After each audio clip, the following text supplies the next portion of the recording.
नमस्कार बच्चों, TRI the revolution institute में आपका बहुत बहुत स्वागत है। फिर से आज अपन पढ़ रहे थे फिजिक्स के बारे में। मेरा नाम है रॉबिन शर्मा। अपन प्रिपरेशन कर रहे हैं CUET common university entrance test के लिए 2024 के लिए अपन प्रिपरेशन कर रहे हैं। अपन ने अभी तक पहले 2 चैप्टर्स को कंप्लीट कर लिया है। पहले चैप्टर का नाम था इलेक्ट्रोस्टैटिक्स। पहले यूनिट का नाम था इलेक्ट्रोस्टैटिक्स। इलेक्ट्रोस्टैटिक्स यानी कि स्थिर वैद्युतिकी के अंदर अपने पास में जो पहला चैप्टर है उसका नाम था electric field and electric charges and field, यानी कि विद्युत आवेश एवं क्षेत्र। दूसरा चैप्टर अपने पास में था इलेक्ट्रोस्टैटिक पोटेंशियल एंड कैपेसिटेंस, यानी कि विद्युत विभव एवं संधारित एवं धारिता। आज अपन स्टडी करेंगे चैप्टर 3 के लिए। चैप्टर 3 का टाइटल है अपने पास करंट इलेक्ट्रिसिटी। इस वाले चैप्टर को अपन फिर से 2 पार्ट में कंप्लीट करेंगे। पहले पार्ट का नाम है केवल करंट के बारे में, दूसरा वाला पार्ट है जो जिसमें कि इलेक्ट्रिकल सर्किट्स भी इंक्लूड होगा। तो आज अपन अभी केवल करंट इलेक्ट्रिसिटी का फर्स्ट पार्ट इंक्लूड करें, जिसमें कि अपन छोटी मोटी चीज़ों को स्टडी करेंगे। करंट क्या है, पोटेंशियल क्या होता है, पोटेंशियल डिफरेंस के बारे में हम लोग पहले पढ़ चुके हैं, तो करंट से अपन स्टार्ट करेंगे। ओम्स लॉ के बारे में स्टडी करते हुए अपन आगे की तरफ बढ़ेंगे।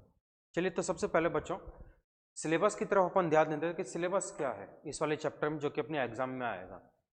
बहुत इजी चैप्टर है, क्वेश्चन डेफिनेटली इस वाले चैप्टर से आने है। ठीक है। करंट, इलेक्ट्रिक करंट यानी कि विद्युत धारा, the flow of electric charges in A metallic conductor, यानी कि किसी धातु की चालक में इलेक्ट्रिक चार्जेस का फ्लो किस तरीके से होता है, उनका भाव किस तरह से होता है। ड्रिफ्ट वेलोसिटी, अपवहन वेग, मोबिलिटी। मोबिलिटी के बाद में अपने पास में टॉपिक है यानी कि ड्रिफ्ट वेलोसिटी और मोबिलिटी का इलेक्ट्रिक करंट के साथ में संबंध। इसके बाद में आता है ओम्स लॉ यानी कि ओम का नियम, फिर इलेक्ट्रिकल रेजिस्टेंस, फिर VI कैरेक्टरिस्टिक। ठीक है। लीनियरली एंड नॉन लीनियर, मतलब कि रेखीय और अरेखीय। इसके बाद में अपने पास में इलेक्ट्रिकल एनर्जी एंड पावर। ये इलेक्ट्रिकल एनर्जी छोटा सा टॉपिक है, इलेक्ट्रिकल पावर छोटा सा टॉपिक तो है, लेकिन यहाँ से छोटा मोटा क्वेश्चन बनने के चांसेस हैं। इसके बाद में electrical resistivity and conductivity, carbon resistor, colour code for carbon resistors. इसके बाद में series and parallel combination of resistors, बहुत इजी टॉपिक है। ठीक है। Temperature dependence of resistors, resistor की टेम्परेचर डिपेंडेंस क्या होती है। आफ्टर दिस अपने पास में क्या है, the internal resistance of a cell. अपन सेल को स्टार्ट करेंगे। पोटेंशियल डिफरेंस यानी कि टर्मिनल वोल्टेज एक सेल का, और EMF क्या होता है। Combination of cell in series and parallel, cells का भी अपन सीरीज और पैरेलल में कॉम्बिनेशन को स्टडी करेंगे। ठीक है। तो पहले टॉपिक से अपन स्टार्ट करते हैं। पहला वाला अपने पास में टॉपिक है इलेक्ट्रिक करंट यानी कि विद्युत धारा। तो सबसे पहले बच्चों विद्युत धारा होती क्या है, विद्युत धारा अपन किसको बोलते हैं, ये यहां से अपन अभी अब स्टार्ट कर रहे हैं। ठीक है।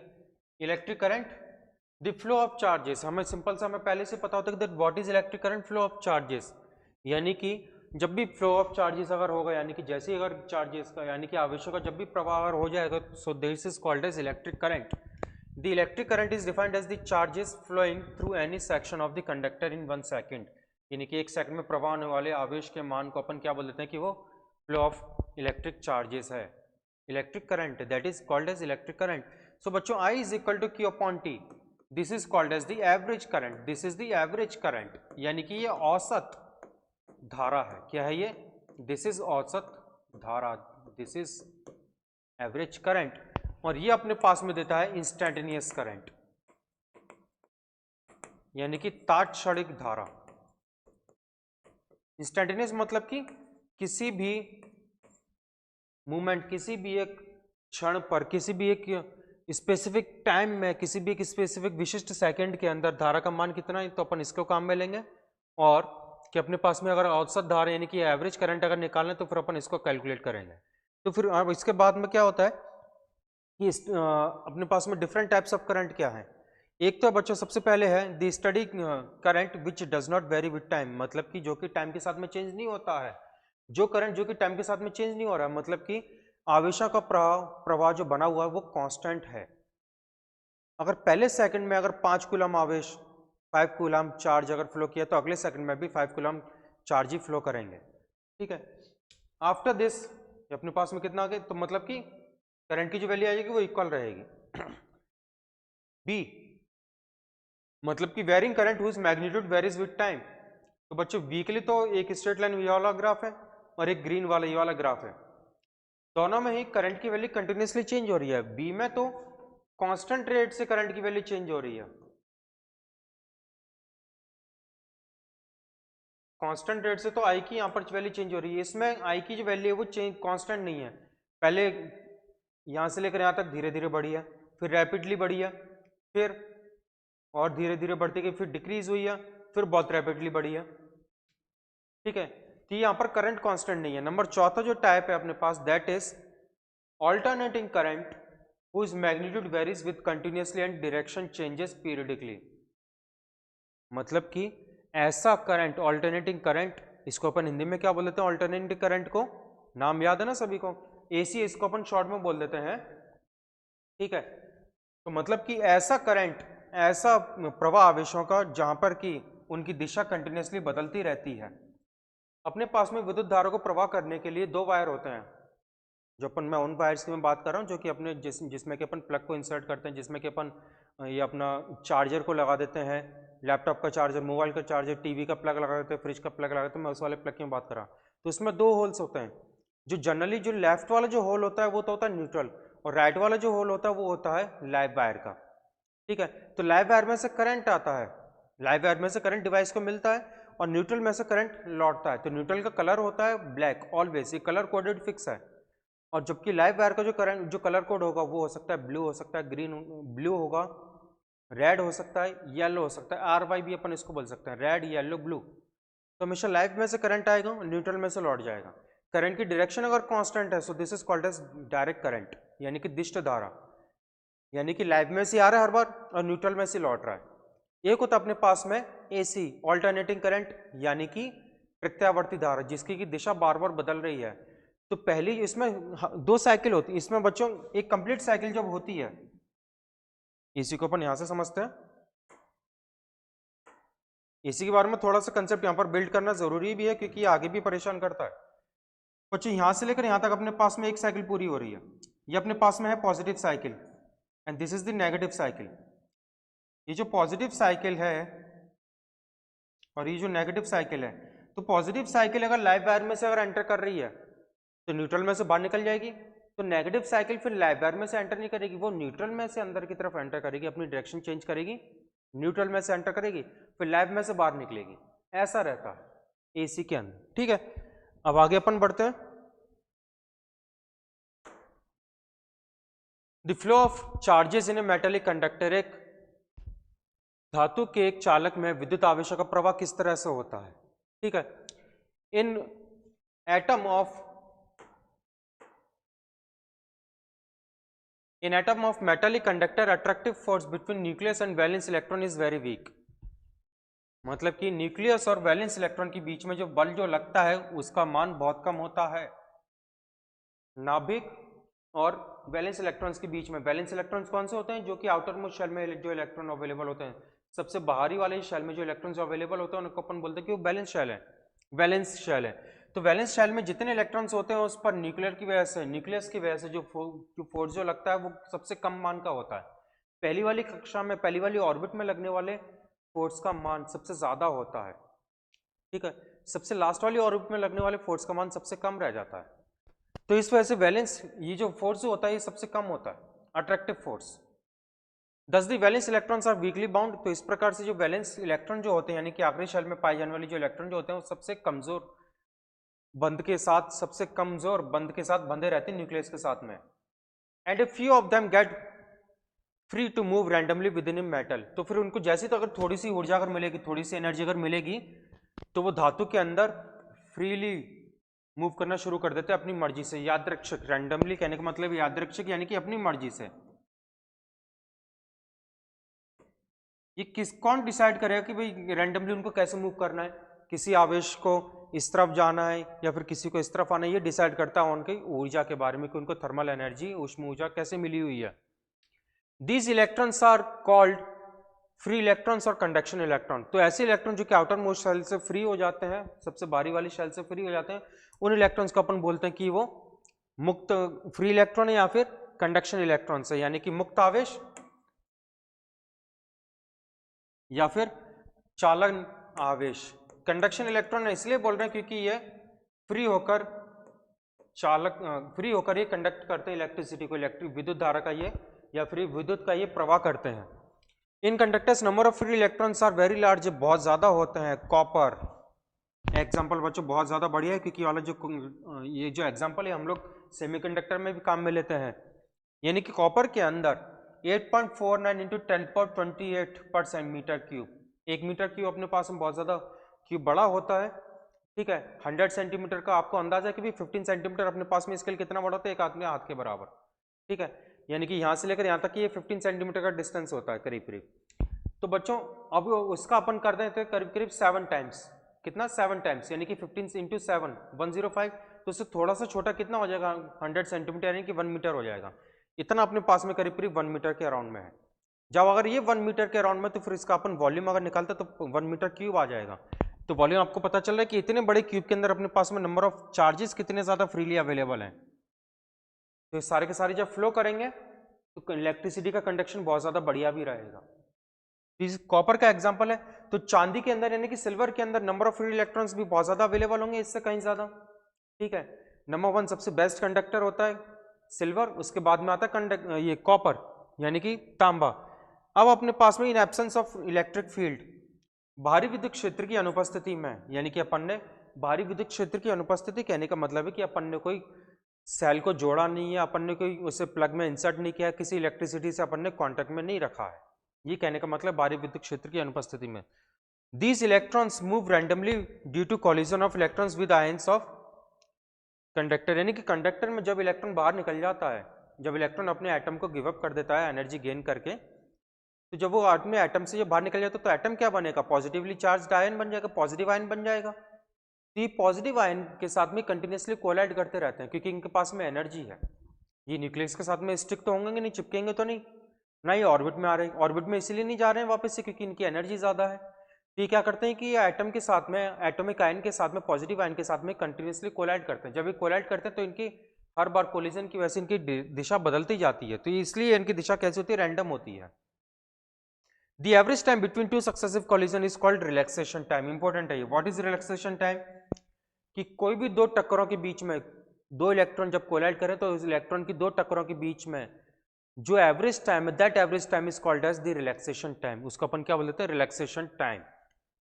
ठीक है, अच्छा आगे बढ़ते हैं। Due to collisions the directions of electron will changes as zigzag path, यानी कि इलेक्ट्रॉन क्या करते हैं कि ऐसे, ये पहले ये इलेक्ट्रॉन था, ये मूव किया, यहाँ पर कोलाइड किया, ये वाली पाथ आ गया, ये वाला पाथ आ गया, ये पाथ आ गया, ये पाथ आ गया, ये पाथ चला गया, ऐसे इनका रास्ता रहता है।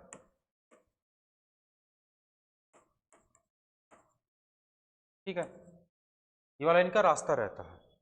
But electrons moves in randomly opposite direction, so resultant current is zero. तो रिजल्टेंट करंट अपने पास में जीरो क्यों बनता है, क्योंकि कोई इलेक्ट्रॉन इधर चला गया, दो इलेक्ट्रॉन इधर चले गए, तीन इलेक्ट्रॉन इधर आ गए, 5 इलेक्ट्रॉन इधर चले गए, 6 इलेक्ट्रॉन ऐसे चले गए, तो जो रिजल्टेंट अपने पास में कोई इलेक्ट्रॉन इस तरफ जा रहा है तो रिजल्टेंट इलेक्ट्रॉन जो करंट बनेगा वो कितना बनेगा, जीरो बनेगा। क्यों बन रहा है भाई, जीरो क्यों बन रहा है, क्योंकि नेट चार्ज कितना फ्लो हुआ, वो जीरो फ्लो हुआ अप्रोक्सीमेटली किसी भी पर यूनिट एरिया से। तो करंट को हम लोग तभी कंसिडर करते हैं जब उसमें से पर यूनिट एरिया में से फ्लो होने वाले चार्जेस की वैल्यू पर डिपेंड करता है। यानी कि क्यू चार्जेस अगर प्लस क्यू चार्जेस अगर इस तरफ अगर मूव किए हैं तो प्लस क्यू अगर इस तरफ आएंगे तो फिर करंट जीरो हो जाएगा। ठीक है, तो प्लस क्यू अगर इस तरफ से गया, Q1 इधर गया, Q2 यहाँ से वापस से गया, Q3 और 3 गया, Q4 और चला गया, तो अपने पास में नंबर ऑफ चार्जेस बढ़ते जा रहे हैं तो फिर करंट बढ़ता हुआ जाएगा। ठीक है, चलिए आगे बढ़ते हैं। तो करंट अपने पास में क्या है, जीरो है ना। Flow of charges in metallic conductor, again वही बच्चों वही टॉपिक है, ये वही प्रीवियस वाला टॉपिक कंटिन्यूसली है। When external electric field is applied, जब पिछला वाला केस वो था जब अपन ने इलेक्ट्रिक फील्ड को अप्लाई नहीं किया था, इस वाले केस में अपन ने इलेक्ट्रिक फील्ड को अप्लाई कर दिया है। इलेक्ट्रिक फील्ड यानी कि विद्युत क्षेत्र को अप्लाई करते ही क्या होता है, यहाँ पर बल लगता है। Electric force is applied on each charge, हर एक चार्ज पर एक इलेक्ट्रिक फोर्स अप्लाई हो जाता है। उसका मान कितना है, F equal to minus of q e. ठीक है, अगर बच्चों इसको अपन देखते हैं कि F is equal to minus of q e कैसे आ जाएगा, प्लस ऑफ क्यू ई क्यों नहीं आएगा। ठीक है, अभी देखेंगे ये उस वाले टॉपिक में। Due to this electric field electrons drift in direction opposite to the direction of electric field. तो इलेक्ट्रॉन क्या करते हैं कि हमेशा विद्युत क्षेत्र के विपरीत दिशा में जाते हैं। इलेक्ट्रिक फील्ड की डायरेक्शन अगर ये वाली है, ये वाली अगर डायरेक्शन इलेक्ट्रिक फील्ड की, ठीक है, तो इलेक्ट्रॉन इसके अपोजिट में जाएंगे।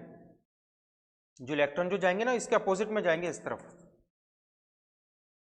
तो जिस तरफ अपने पास इलेक्ट्रिक फील्ड बन रही है, जिस डायरेक्शन में इलेक्ट्रिक फील्ड एस्टेब्लिश हो रही है, उसी डायरेक्शन में करंट एस्टेब्लिश होता है। तो इलेक्ट्रिक फील्ड और करंट की डायरेक्शन हमेशा सेम रहती है। The electrons gain same velocity, this type of velocity is called drift velocity. फिर से समझते हैं कि ड्रिफ्ट वेलोसिटी होती क्या है, उसको अपन देखेंगे और वीडियो से अपन इसको रिप्रेजेंट करते हैं। ठीक है, तो बच्चों इलेक्ट्रॉन क्या कर रहे हैं कि इलेक्ट्रिक फील्ड के अप्लाई करते ही कोलिजन तो कर रहे हैं। इलेक्ट्रिक फील्ड के अप्लाई करने के बावजूद भी कोलिजन को वो कोलिजन करेंगे, एक दूसरे के साथ में कोलिजन करेंगे। तो दो कोलिजन के बीच में उनकी जो एवरेज वेलोसिटी है, एवरेज स्पीड है, that average speed is called as drift velocity, और ड्रिफ्ट स्पीड भी अपन इसको बोल देते हैं। ठीक है, चलिए आगे बढ़ते हैं। कन्वेंशनल करंट यानी कि पारंपरिक धारा। अपन धारा की दिशा क्या मानते हैं कि धारा की जो दिशा होती है वो हायर पोटेंशियल पॉइंट से, अपने पास में हायर पोटेंशियल पॉइंट और लोअर पोटेंशियल पॉइंट की तरफ फ्लो करती है। यही डायरेक्शन क्या होती है, this is the direction of electric field, यही विद्युत क्षेत्र की दिशा होती है। ठीक है, तो जो धनात्मक जो आवेश होते हैं वो विद्युत क्षेत्र की दिशा में गति करते हैं, और जो ऋणात्मक जो आवेश होते हैं वो विद्युत क्षेत्र के विपरीत दिशा में गति करते हैं। तो धन आवेश इस तरफ जाएंगे यानी कि पॉजिटिव चार्ज इस तरफ, और जो ऋण आवेश होंगे वो इस तरफ आएंगे। तो जो करंट जो एस्टेब्लिश जो होता है वो हमेशा इस तरफ से ऐसे एस्टेब्लिश होता है, यानी कि इलेक्ट्रिक फील्ड की दिशा में, बाहरी विद्युत क्षेत्र की दिशा में। Conventional current is the current whose direction is along the direction of the motion of positive charge, यानी कि जिसकी की दिशा धन आवेशों की दिशा में हो जाए उसको अपन क्या बोल देते हैं, कन्वेंशन करंट की डायरेक्शन बोल देते हैं, कन्वेंशन करंट बोल देते हैं।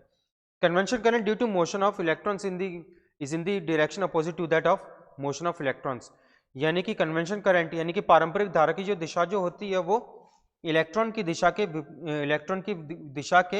विपरीत, इलेक्ट्रॉन की दिशा ये रही तो इस वाली दिशा में बनती है। ठीक है, चलिए अच्छा, मैं आपको बता रहा था कि F is equal to minus of q कब लेना है, ये तो होता है अपने पास नेगेटिव चार्ज के लिए, और F is equal to plus of q कब लेना है, ये होता है अपने पास पॉजिटिव चार्ज के लिए। तो मेटल्स के अंदर यानी कि धातुओं के अंदर ऋणात्मक आवेशों के कारण करंट ही बनता है, यानी कि सिर्फ इलेक्ट्रॉन की वजह से करंट बनता है। ठीक है, पॉजिटिव चार्जेस की वजह से करंट नहीं बनता, कहने का मतलब मेरा ये है, क्योंकि पॉजिटिव चार्ज जो होते हैं ना, पॉजिटिव आयंस, वो अपनी जगह पर स्टिल रहते हैं, उनमें वो मूव नहीं करते हैं। नेक्स्ट, ड्रिफ्ट वेलोसिटी, अपवहन वेग बोलते हैं अपन इसको हिंदी में, अनुगमन वेग और बोल देते हैं हिंदी में। ड्रिफ्ट वेलोसिटी, ड्रिफ्ट स्पीड भी बोल देते हैं कभी कभी इसको, क्या बोल देते हैं, ड्रिफ्ट वेलोसिटी को अपन ड्रिफ्ट स्पीड भी नाम दे देते हैं। किससे रिप्रेजेंट करेंगे अपन बच्चों, v और सफिक्स में आएगा d।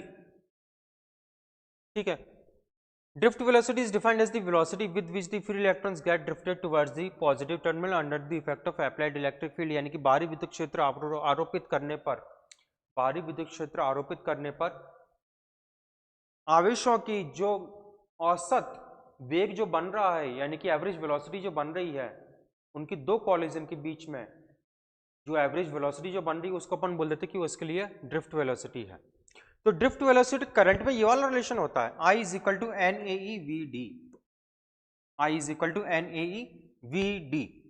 ठीक है, ये इक्वेशन आप लोगों से याद हो जाएगी। चलिए अब देखते हैं कि I क्या है, तो अपने पास में धारा है, N क्या है, number of, N is equal to number of free charges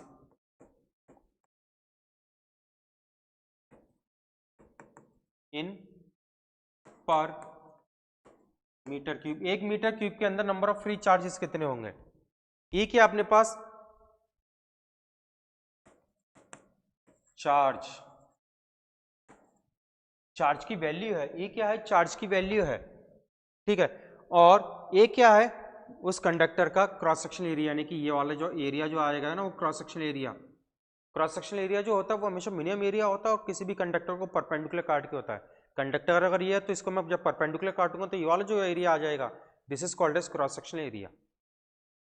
ठीक है, वीडी क्या है? V d is the drift velocity यानी कि अपव्यन वेग, अपव्यन वेग और बोल देते हैं, अपवाह वेग और भी बोल देते हैं। ठीक है, और अच्छा एन क्या अपने पास में नंबर ऑफ फ्री चार्जेस यानी कि मुक्त आवेशों की संख्या पर मीटर क्यूब में। सारी की सारी कैलकुलेशन अपन को ऐसे यूनिट में ही करनी है। तो नंबर ऑफ फ्री चार्जेस अपने पास में, इसको अपन बोलते हैं नंबर डेंसिटी ऑफ इलेक्ट्रॉन्स। इनकी 1 मीटर क्यूब के अंदर जितने भी चार्जेस जो आएंगे, जितने भी इलेक्ट्रॉन्स आएंगे, अपन उसको बोलेंगे कि वो नंबर डेंसिटी है। ठीक है, I is equal to L is the length of the conductor and A is the cross section area. एक चीज अभी अपन ने डिस्कस नहीं किया, दैट इज कि ऐसा यूनिट क्या होती है, सीजीएस यूनिट क्या होती है इलेक्ट्रॉन की, करंट की। तो बच्चों बहुत इंपॉर्टेंट टॉपिक तो नहीं है, बट ये पूछा जा चुका है एक बार नीट के एग्जाम में। ऐसे यूनिट तो इसकी होती है एम्पियर, सभी को पता है, बहुत बढ़िया। अगर आपको एम्पियर पूरा लिखना है तो फिर हमेशा स्मॉल में आएगा, केवल अगर सिंबल अगर काम में लेना है तो वो कैपिटल ए बनेगा, स्मॉल ए उसका सिंबल नहीं बनेगा। यानी कि अगर हम लोग ये लिख देते ना कैपिटल ए एम पी, ये गलत है। ये पूरा लिखना और शॉर्ट में आपको और लिखना है तो या तो कैपिटल ए या फिर ए एम्पियर, ये ज़्यादा सही है। ठीक है, अगर मैं इसको ऐसे लिख देता हूँ ना कि सिर्फ ए एम पी, ये भी गलत है। कुछ स्टूडेंट्स लिख देते हैं ना, talking about the CGS unit.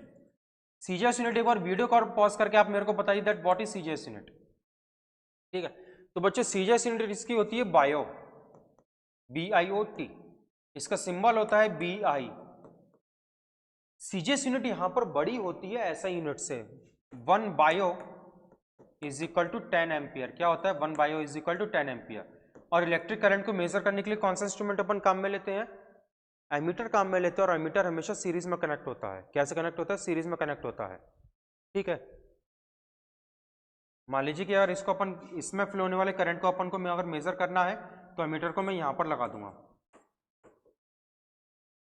ठीक है, चलिए आगे बढ़ते हैं। अच्छा, गैल्वेनोमीटर और काम में आता है करंट को मेजर करने के लिए, बट गैल्वेनोमीटर ज्यादा सेंसिटिव डिवाइस है। नेक्स्ट, इलेक्ट्रिकल मोबिलिटी यानी कि गतिशीलता और धारा में क्या संबंध है? अपन इलेक्ट्रिकल मोबिलिटी को म्यू से रिप्रेजेंट करते हैं। इलेक्ट्रिकल मोबिलिटी कहने का मतलब बच्चों एक बार देखिएगा, जब भी अपन ने अगर इलेक्ट्रिक फील्ड जो जैसे अप्लाई की थी, विद्युत क्षेत्र को आरोपित जैसे ही किया था, तो आरोपित करने के बाद हम इलेक्ट्रॉन मूव कर रहे हैं, तो कॉपर में ये अलग रेट से मूव करेंगे। ठीक है, सिल्वर में सेम वैल्यू के इलेक्ट्रिक फील्ड अगर अप्लाई करेंगे तो वो अलग वेलोसिटी से मूव करेंगे। तो जितनी ज्यादा अपन अगर इलेक्ट्रिक फील्ड का अप्लाई करते हैं उतनी ज्यादा ड्रिफ्ट वेलोसिटी अपने पास में मिल जाती है। समझ में आई? मैं फिर से मैं रिपीट कर देता हूं। मैंने कोई भी कंडक्टर ले लिया, सिर्फ मैंने मान लीजिए कि आयरन ही ले लिया, फिर कॉपर ले लिया, उस पर्टिकुलर कंडक्टर के अंदर, उस पर्टिकुलर उस विशिष्ट चालक के अंदर अक्रॉस में जैसे मैंने अगर बैटरी कनेक्ट कर दी है, यानी कि इलेक्ट्रिक फील्ड जैसी मैंने अगर अप्लाई कर दी है, तो जितनी ज़्यादा इलेक्ट्रिक फील्ड होगी उतनी ज़्यादा अपने पास में ड्रिफ्ट वेलोसिटी आ जाएगी। ये मैं कैसे बोल रहा हूँ? ये अपने पास में रिलेशन कहाँ से आया? ये वाला रिलेशन आया था अपने पास में इस वाली चीज़ से, इस वाली इक्वेशन से, इस वाले समीकरण से, ये रहा। ठीक है, इसलिए बच्चों जितनी ज़्यादा अपने पास में इलेक्ट्रिक फील्ड होगी उतनी ज़्यादा ड्रिफ्ट वेलोसिटी बनेगी। ठीक है, सो इलेक्ट्रिक फील्ड ई के प्रोपोर्शनल में होता है ड्रिफ्ट वेलोसिटी, यानी कि अपवहन वेग समानुपाती होता है ड्रिफ्ट विद्युत क्षेत्र के।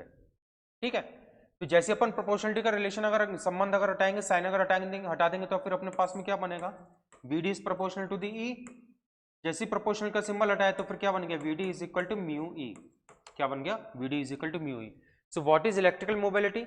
Electrical mobility is the ability of charge particles such as electrons और प्रोटॉन्स, यानी कि इलेक्ट्रॉन और प्रोटॉन को मूव करवाने के लिए जो एबिलिटी है, चार्ज पार्टिकल को मूव करवाने के लिए जो एबिलिटी है, through a medium in response to an electric field that is pulling them. यानी कि जब भी जैसी इलेक्ट्रिक फील्ड अपन ने आरोपित कर दी है, तो इलेक्ट्रॉन और प्रोटॉन को मूव करवाने के लिए अपने पास में जो उनकी जो एबिलिटी है, that ability, that physical property is called as electrical mobility, यानी कि विद्युत गतिशीलता। ठीक है, तो फिर अपने पास में रिलेशन क्या था बच्चों इलेक्ट्रिक करंट का? I is equal to NAEVD। N क्या है? Number of charges in per metre cube, जिसे अपन क्या बोल रहे हैं? Number density. A is the cross section area, E is the charge on electron and VD is the drift velocity. तो बच्चों यहाँ से VD is equal to mu को अपन जैसे रिप्लेस करेंगे तो I is equal to NAE mu E, ये अपन को इक्वेशन मिल जाएगी, ये वाली इक्वेशन। ठीक है, समझ में आ गया होगा? अब आप मेरे को बताइए मोबिलिटी की यूनिट क्या बनेगी। मैंने आप लोगों को अभी तक डायमेंशन नहीं बताई है। Current is a scalar quantity, definitely there is no doubt in that. अगर आपसे क्वेश्चन पूछा था which type of quantity is that, current is the scalar quantity. अदिश राशि होती है विद्युत धारा, सदिश राशि नहीं होती है, इसकी दिशा होती है अभी, ठीक है। अच्छा, तो अपने पास फॉर्मूला क्या है, I is equal to Q upon T.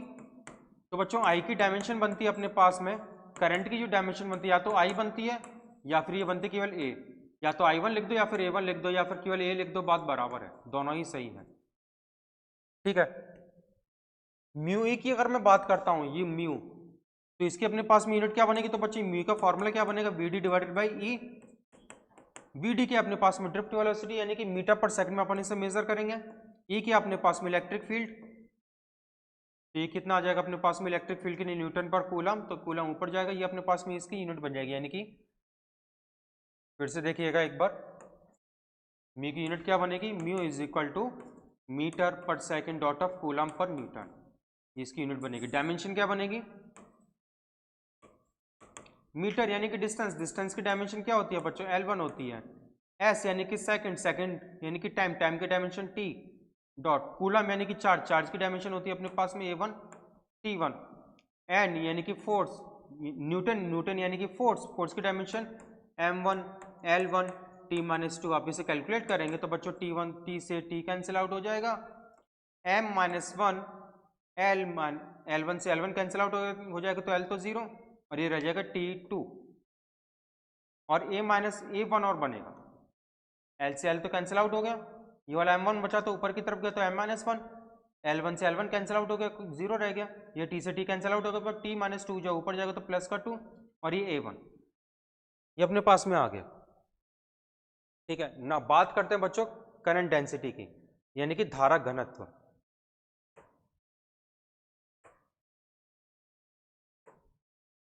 Current density at a point within a conductor is the current through a unit of the conductor around that point provided the area is perpendicular to the direction of flow of current at that point। कहने का मतलब है कि किसी भी cross section area में से, किसी भी अनुप्रस्थ काट क्षेत्रफल में से अगर अपने पास में कोई, जिस अनुप्रस्थ काट क्षेत्रफल का मान कितना a है, तो अगर I धारा अगर प्रवाहित हो रही है इस डायरेक्शन में मान लो, उस वाली डायरेक्शन में मान लो, कैसे भी आपकी मर्जी है, तो फिर I divided by A, this ratio is called as current density. Capital J से अपन इसे रिप्रेजेंट करेंगे, स्मॉल j नहीं केवल कैपिटल J, ठीक है। करंट डेंसिटी का अपने पास में वेक्टर क्वांटिटी है,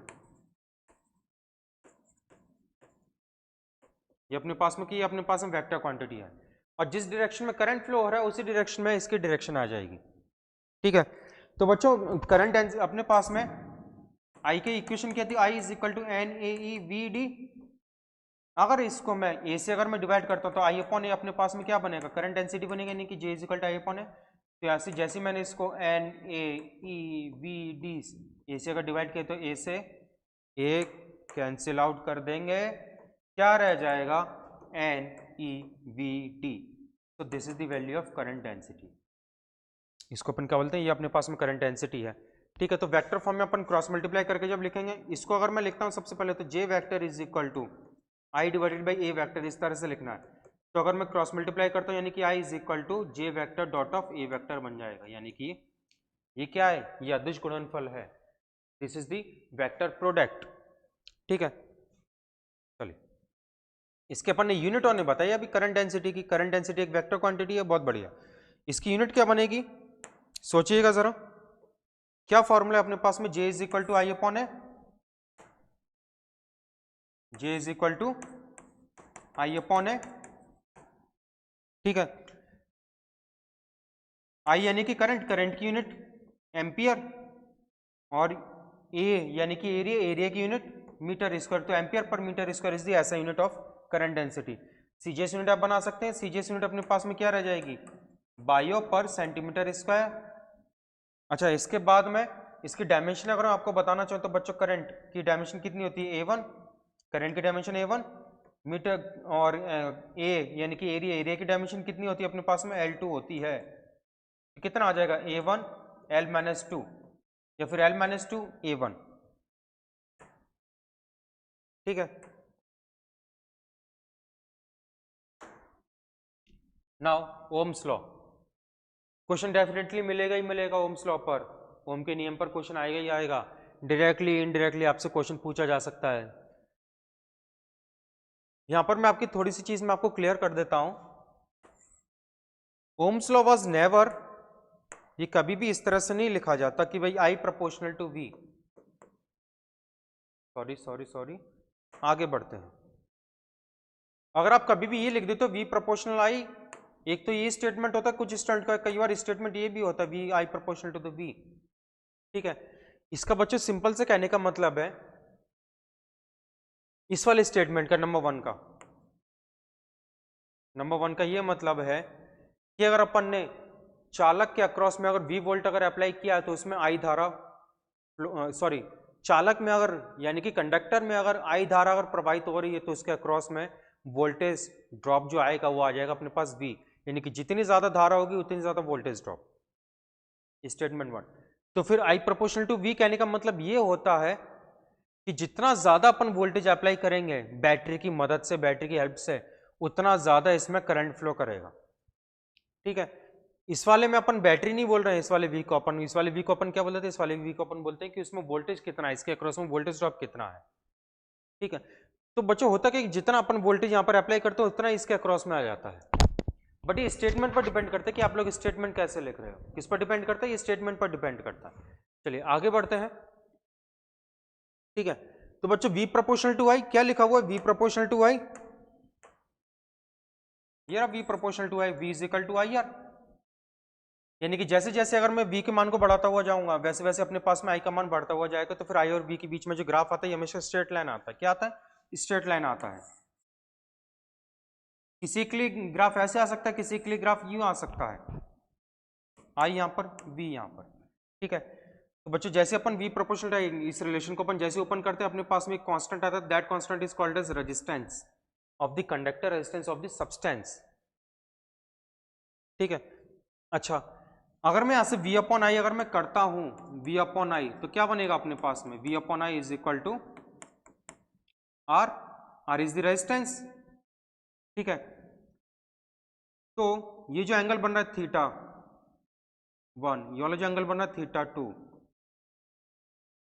तो यानी कि v अपॉन आई करने पर यानी कि x axis divided by y axis, आपको ये करना है कि हमेशा v और i किस पर गिवन है, ये भी चेंज होता रहता है कि v और i किस पर गिवन है। इसकी दिक्कत ही यहाँ पर ये कि कभी कभी v यहाँ पर भी देता है, कभी कभी v यहाँ पर भी देता है, तो फिर आपको ध्यान रखना पड़ेगा, ठीक है। इस वाले केस में ये जो एंगल बन रहा है ये v के साथ में बन रहा है, तो v अपॉन आई अगर मैं कैलकुलेट करता हूँ तो वो अपन को क्या दे देगा, r दे देगा। अगर इस वाले ग्राफ का अगर मैं स्लोप निकालता हूँ तो वो स्लोप जाएगा, वो स्लोप क्या होता है हमेशा y axis divided by x axis, तो y पर क्या है i, x पर क्या भी v, तो i अपॉन b अपन को रेजिस्टेंस नहीं देगा, i अपॉन b अपन को क्या देगा यहाँ पर, ये देगा अपन को रेजिस्टेंस का रेसिप्रोकल यानी कि 1 अपॉन r, ठीक है। तो मेरे को v अपॉन आई करना पड़ेगा, यहाँ पर v अपॉन आई क्या दे देगा, r दे देगा, ठीक है। So the slope of the vi graph will give us the resistance, यानी कि tan theta, r is equal to tan theta, आप उस वाले, और tan थीटा कितना होता है, हमेशा v अपॉन आई आता है। इस वाली चीज को आप लोग आसानी से कैलकुलेट कर सकते हो, जितना ज्यादा r का मान होगा कंडक्टर उतना ही ज्यादा रेजिस्टेंस ऑफर करेगा, उतने ज्यादा प्रतिरोध देगा चालक को, करंट को, ठीक है। जितना कम r की वैल्यू हो जाएगी उतना ही बढ़िया कंडक्टर होगा। यानी कि बच्चों अगर आप लोग जितना ये अगर IV ग्राफ अगर ऐसे है, जितना ये ज्यादा थीटा की वैल्यू बढ़ती जाएगी रेजिस्टेंस की वैल्यू डिक्रीज होती हुई जाएगी, ठीक है। अगर अपने पास में VI ग्राफ अगर इस तरीके से है कि V यहाँ पर मेंशन है, ध्यान से देखिएगा, V अगर यहाँ पर मेंशन है, I यहाँ पर मेंशन है, थीटा अगर ऐसे आ रहा है तो जितने ज्यादा थीटा की वैल्यू होगी R की वैल्यू इतनी ज्यादा होगी। तो ध्यान दीजिएगा यहाँ पर I x एक्सिस पर है जबकि यहाँ पर I y एक्सिस पर था, ठीक है। चलिए आगे बढ़ते हैं। If VI graph is a straight line for a substance, then substance is ohmic, यानी कि VI कैरेक्टरिस्टिक अगर अपने पास में अगर स्ट्रेट लाइन अगर आती है तो उसको अपन बोलते हैं कि वो लीनियर है, और इस सब्सटेंस को अपन बोलते हैं कि वो ओमिक सब्सटेंस है, यानी कि वो ओमी है। तो generally all the conductors will always follow this, will always give us the straight line, यानी कि जितने भी कंडक्टर होते हैं वो सारे के सारे अपन को हमेशा स्ट्रेट लाइन दे देते हैं। ये वाला ग्राफ, ये स्ट्रेट लाइन कहने का मतलब है कि वाली straight line. A V I graph is not a straight line that is non linear, यानी कि वी आई ग्राफ आपके पास में अगर ऐसे आ रहा है, ये मैंने जस्ट एक रैंडम एग्जांपल लिया है, और a substance then substance is non ohmic, यानी कि वो सब्सटेंस कैसा होता है, वो सब्सटेंस नॉन ओमिक होता है, ठीक है। जैसे कि gases, crystal rectifiers, thermionic valve, semiconductor diode, transistor. Semiconductor जितने भी होते हैं वो सारे के सारे नॉन ओमिक होते हैं, वो ओमिक सब्सटेंस नहीं होते हैं, ओमिक पदार्थ नहीं होते, ओम्स के नियम का पालन नहीं करते हैं, ठीक है। आगे क्वेश्चन है, क्वेश्चन एक, conducting resistance is connected to the battery and temperature of conductor decreases by the process of cooling, then the value of current will be. Temperature को अपन कैसा कर रहे हैं, डिक्रीज कर रहे हैं। हिंदी में पढ़ लेते हैं। एक चालक प्रतिरोध को बैटरी से जोड़ा गया है, शीतलन प्रक्रिया से चालक के ताप को कम किया जाए तो प्रवाहित धारा का मान। बच्चों, करंट के अगर टेम्परेचर अगर डाउन अगर हो जाएगा तो फिर धारा का मान अपने पास में कैसा रहेगा, घटेगा, बढ़ेगा। Conducting resistance is connected to the battery and temperature of conductor decreases. तो बच्चों, जितना ज्यादा अपने पास में कंडक्टर का टेम्परेचर जितना ज्यादा कम होता हुआ जाएगा उतना ज्यादा, बट कंडक्टर का, चालक की मैं बात कर रहा हूँ, सेमीकंडक्टर के केस में जितना ज़्यादा टेम्परेचर होगा करंट की वैल्यू उतनी ज़्यादा बढ़ती हुई जाएगी, ठीक है। कंडक्टर के केस में जितना ज़्यादा टेम्परेचर बढ़ेगा आई की वैल्यू डिक्रीज होती हुई जाती है। होता क्या है कि जितना ज़्यादा टेम्परेचर बढ़ रहा है ना, तो इलेक्ट्रॉन्स के बीच में कोलिजन बढ़ता हुआ जाता है, ठीक है। जितना ज़्यादा कोलिजन होगा उतनी ड्रिफ्ट वेलोसिटी की वैल्यू कम हो जाएगी। जब ड्रिफ्ट वेलोसिटी कम हो जाएगी तो फिर इलेक्ट्रॉन देरी से पहुंचेंगे, यानी कि टक्कर ज़्यादा हो रही है इसलिए कोलिजन ज़्यादा हो रहा है, तो फिर टेम्परेचर में राइज हो रहा है, ठीक है। तो बच्चों, ऑप्शन क्या बनेगा अपने पास में कि टेम्परेचर अपन कम करें तो फिर करंट की वैल्यू बढ़ेगी ही। So option number A, increased, ठीक है। नेक्स्ट, रेजिस्टेंस, प्रतिरोध। The resistance of a conductor is the opposition offered by the conductor to the flow of electric current through it, यानी कि इलेक्ट्रिक करंट को जो भी अपोज मिलता है, that oppose is called the oppose of the electric current by the conductor, this oppose is called as resistance. जैसे कि ये उसी तरीके से जैसे कि आप लोग सड़क पर जा रहे हो, अपना व्हीकल चला रहे हो, सडनली स्पीड ब्रेकर आ जाए तो आपको स्पीड कम करनी ही पड़ेगी। अगर स्पीड कम नहीं की तो फिर देख लो कि क्या हाल होना भाई। ऐसा तो नहीं कि आप बढ़िया तरीके से स्पीड ब्रेकर को छलांग मारते हुए निकल जाए, ऐसा तो कर नहीं सकते। व्हीकल पर चल रहा है, उछाल के गिर पड़ेंगे, बढ़िया तरीके से घुटने छिल जाएंगे तो मजा आ जाएगा जिंदगी में। तो फिर करना क्या है कि अपन को धारा का मान कम हो जाता है, यानी कि रेजिस्टेंस का काम क्या होता है, ये स्पीड ब्रेक करता है, यानी कि जो अपने पास में जो इलेक्ट्रॉन होते हैं उनकी गति को कम कर देता है, उनके स्पीड को, उनकी वेलोसिटी को कम कर देता है, ठीक है। जब वेलोसिटी को कम कर देता है तो फिर आई की वैल्यू कम हो जाती है, ठीक है। Resistance is in term of physical feature of the conductor, एक चालक की भौतिक अवस्थाओं के पदों में प्रतिरोध। तो अगर L इज द लेंथ, अगर किसी कंडक्टर की लेंथ अगर कितनी अपने पास में L है, कितनी लेंथ है L, ये L is the length, A is the cross sectional area, तो रेजिस्टेंस कितना बनेगा R is equal to rho L upon A. Rho क्या है, रो इज द रेजिस्टिविटी, यानी कि प्रतिरोधकता। रो क्या होती है बच्चों, रो इज द प्रतिरोधकता या विशिष्ट प्रतिरोध, क्या बोलते हैं अपन इसको, स्पेसिफिक रेजिस्टेंस या फिर विशिष्ट प्रतिरोध, ठीक है। विशिष्ट प्रतिरोध, स्पेसिफिक रेजिस्टेंस और रेजिस्टिविटी, इसको अपन मेजर करते हैं रेजिस्टेंस की। अच्छा, रेजिस्टेंस की मैंने आपको यूनिट नहीं बताई, ऐसे यूनिट ऑफ रेजिस्टेंस ओम, ठीक है। सीजीएस यूनिट इसकी होती है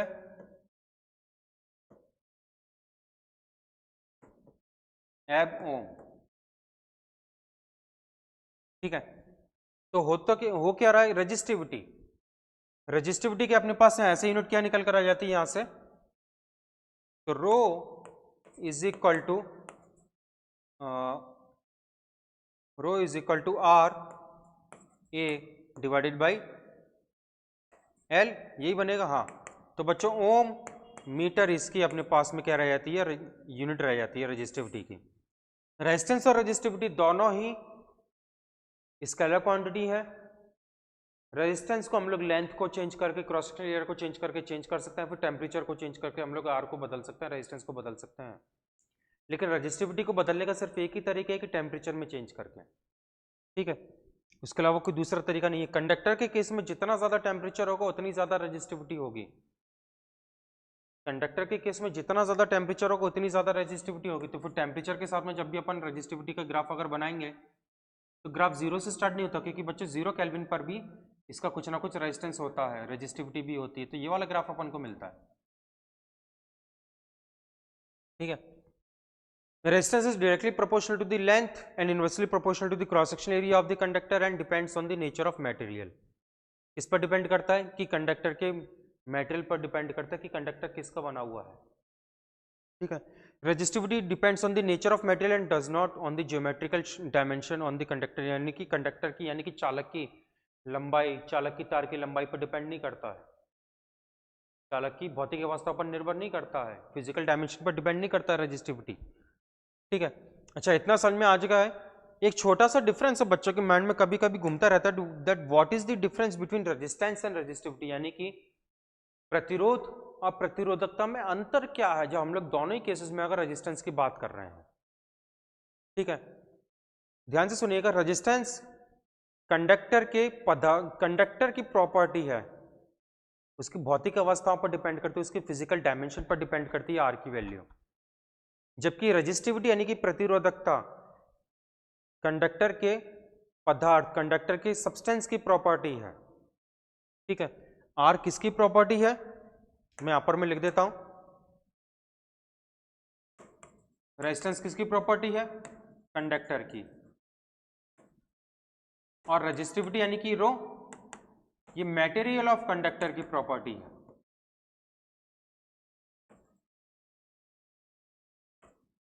मटेरियल ऑफ कंडक्टर की प्रॉपर्टी है, ठीक है।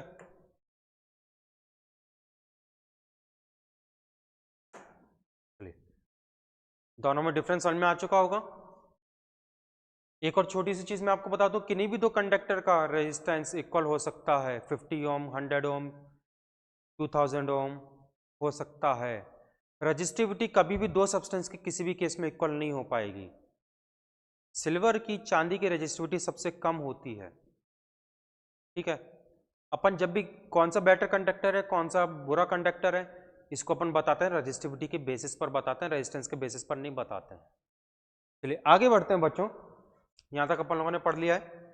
रेजिस्टेंस को मेजर करने के लिए जो डिवाइस आती है, प्रतिरोध को मापने के लिए जो डिवाइस आती है, उसको अपन बोलते हैं ओम मीटर। क्या बोल देते हैं, ओम मीटर बोल देते हैं।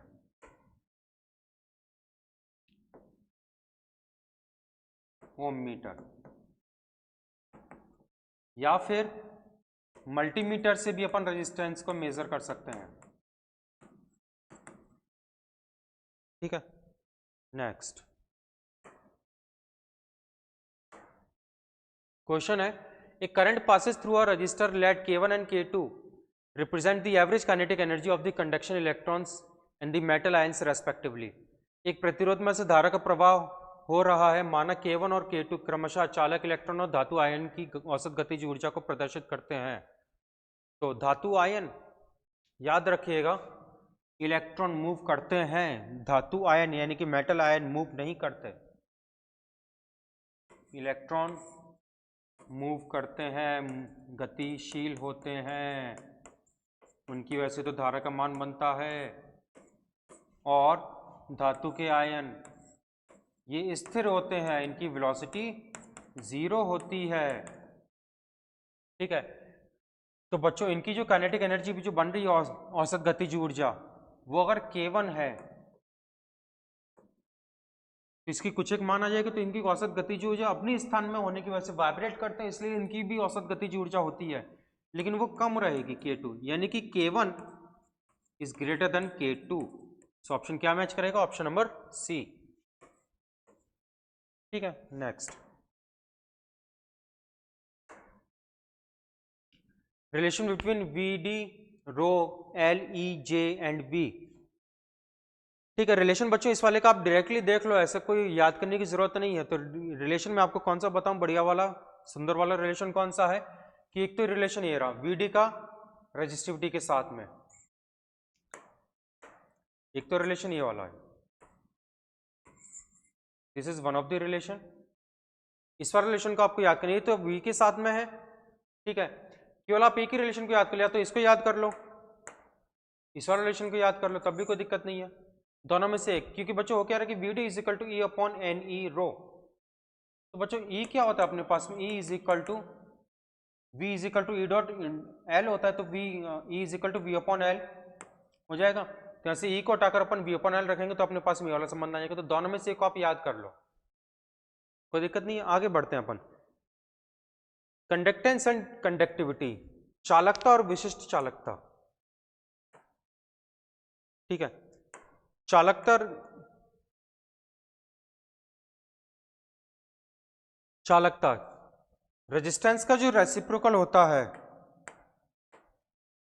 रेजिस्टेंस का जो रेसिप्रोकल होता है उसको अपन बोल देते हैं कि वो कंडक्टेंस है। रेजिस्टेंस का जो रेसिप्रोकल होता है उसको अपन बोलते हैं कि वो कंडक्टेंस है। यानी कि कंडक्टेंस को अपन जनरली रिप्रेजेंट करते हैं कैपिटल जी से। तो बच्चों capital G is equal to 1 upon R. तो इसकी ऐसा यूनिट क्या बनेगी, बहुत बढ़िया बता सकते हैं आप आसानी से, ओम इनवर्स। ओम इनवर्स को अपन ये भी लिख देते हैं ओम का जो उल्टा साइन होता है वो, या फिर म्यो और लिख देते हैं, ये तीनों की तीनों सही है, ठीक है। म्यो एम एच ओ ये लिखा हुआ है। रेजिस्टिविटी की ऐसा unit, sorry conductivity, conductivity is the reciprocal of resistivity. तो बच्चों रेजिस्टिविटी कंडक्टिविटी यानी कि विशिष्ट चालकता को अपन रिप्रेजेंट करते हैं सिग्मा से। तो sigma is equal to 1 upon rho, ठीक है। तो इसकी ऐसे यूनिट जो बनती है सिग्मा की, यानी कि विशिष्ट चालकता की, कंडक्टिविटी की जो ऐसे यूनिट जो बनती है वो कितनी बनती है,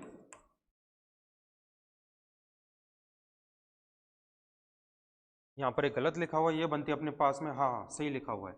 बच्चों हो क्या रहा है कि रो की जो ऐसे यूनिट होती है, मैं यहाँ पर मैं लिख लेता हूँ एक बार, रो की जो ऐसे यूनिट होती है वो मैंने आपको क्या बताई थी कि भाई ओम मीटर होती है।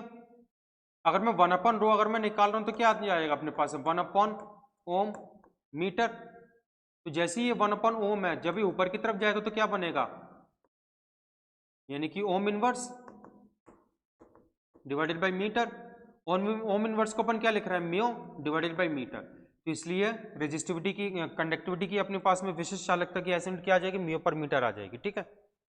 Temperature dependence of resistance, resistance का टेम्परेचर डिपेंडेंस क्या होता है, प्रतिरोध की तापमान निर्भरता क्या होती है। ये वाला रिलेशन आप लोगों से याद नहीं हो पाएगा आसानी से,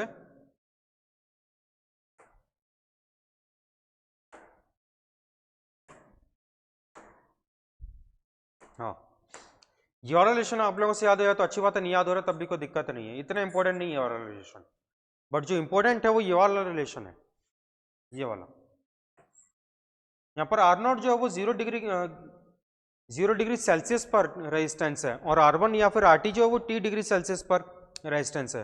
R2 R1 ये अलग अलग T1 और T2 पर रेजिस्टेंस है, ठीक है। तो या तो अगर 0 डिग्री पर आपको वैल्यू क्यों मिलती है, ये वाला संबंध कैलकुलेशन ले लेना, ये वाला टेम्परेचर, ये वाला रिलेशन ले लेना। अगर आपको टेम्परेचर आपको दोनों अलग अलग दे रखे हैं, दोनों अलग अलग टेम्परेचर आपको रेजिस्टेंस दे रखे हैं, तो आप ये वाला रिलेशन काम में ले लेना। कंडक्टर के केस में अल्फा की वैल्यू पॉजिटिव आती है। मैं कौन से टॉपिक की बात कर रहा हूँ, मैं बात कर रहा हूँ अपने पास में टेम्परेचर कॉफिशिएंट की, टेम्परेचर कॉफिशिएंट की मैं अल्फा की वैल्यू में आपसे मैं बात कर रहा हूँ। इसको अपन अल्फा से रिप्रेजेंट करते हैं, प्रतिरोध का तापीय गुणांक अल्फा। तो अल्फा की जो, अच्छा अल्फा की जो वैल्यू होती है ना बहुत छोटी होती है। जैसे कॉपर के केस में ये अप्रोक्सीमेटली 0.000125 पर डिग्री सेल्सियस इतनी होती है, तो बहुत छोटी वैल्यू है, ठीक है। यानी कि 10⁻⁶ की रेंज में ये लाई करती है अल्फा की वैल्यू कंडक्टर के केस में। अल्फा की वैल्यू कंडक्टर के लिए पॉजिटिव आती है, याद रखिएगा, कंडक्टर यानी कि चालक के लिए अल्फा की वैल्यू हमेशा पॉजिटिव आएगी, और कुचालकों के लिए, सॉरी कुचालकों यानी कि इंसुलेटर के लिए अल्फा की वैल्यू आती है 0। सेमीकंडक्टर के लिए अल्फा की वैल्यू आती है अपने पास में नेगेटिव आती है। इसको अपन बाद में पढ़ेंगे सेमीकंडक्टर वाले चैप्टर में भी, ठीक है।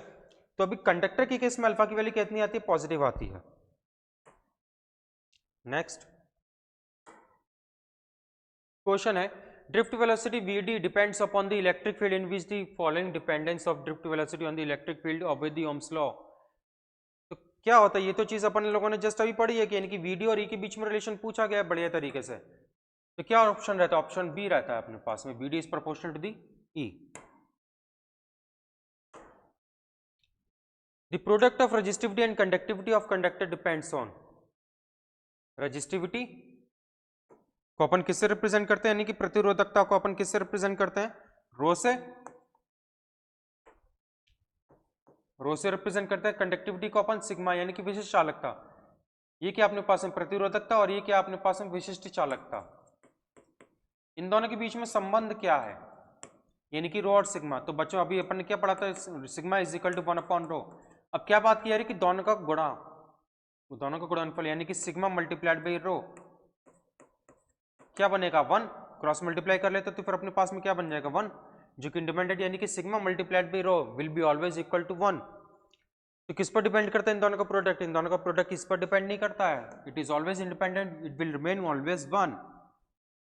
ठीक है, next. The current I and the voltage V curves for the given metal conductor at 2 different temperatures T1 and T2 are shown in the figure. तो T1 की वैल्यू ज्यादा है, फिर T2 की वैल्यू ज्यादा है, ये अपन को बताना है। ठीक है बच्चों, यहाँ पर जो अपने पास में जो V और I का जो स्लोप है वो अपन को देखना है। तो ग्राफ को मैं कंसीडर करता हूँ, इस वाले एंगल को मान लेता हूँ कि ये कितना एंगल है, ये T1 के लिए जो एंगल है उसको मैं θ1 मान लेता हूँ, T2 का जो एंगल है उसको मैं θ2 में मान लेता हूँ। ठीक है, अगर मैं यहाँ पर I/V अगर मैं कैलकुलेट करता हूँ, ये अपन को क्या देगा? I/V, ये अपन को देगा tan थीटा। ठीक है, यानी कि I/V अपन को अभी इस वाले केस में tan थीटा देगा। I/V को अपन क्या लिखते हैं? 1/r लिखेंगे। मैंने आपको ये बताया था कि I और V की सिचुएशन को देख लेना कि I कहाँ पर है, V कहाँ पर है। अगर V अगर y एक्सिस पर होगा, I अगर x एक्सिस पर होगा, तो फिर अपन इसको V/I कैलकुलेट करेंगे तो अपन को tan थीटा देगा which is equal to r। तो I/V इस वाले केस में अपन को क्या देगा? 1/r देगा which is equal to tan theta. तो इस वाले केस में जितना ज्यादा रेजिस्टेंस होगा,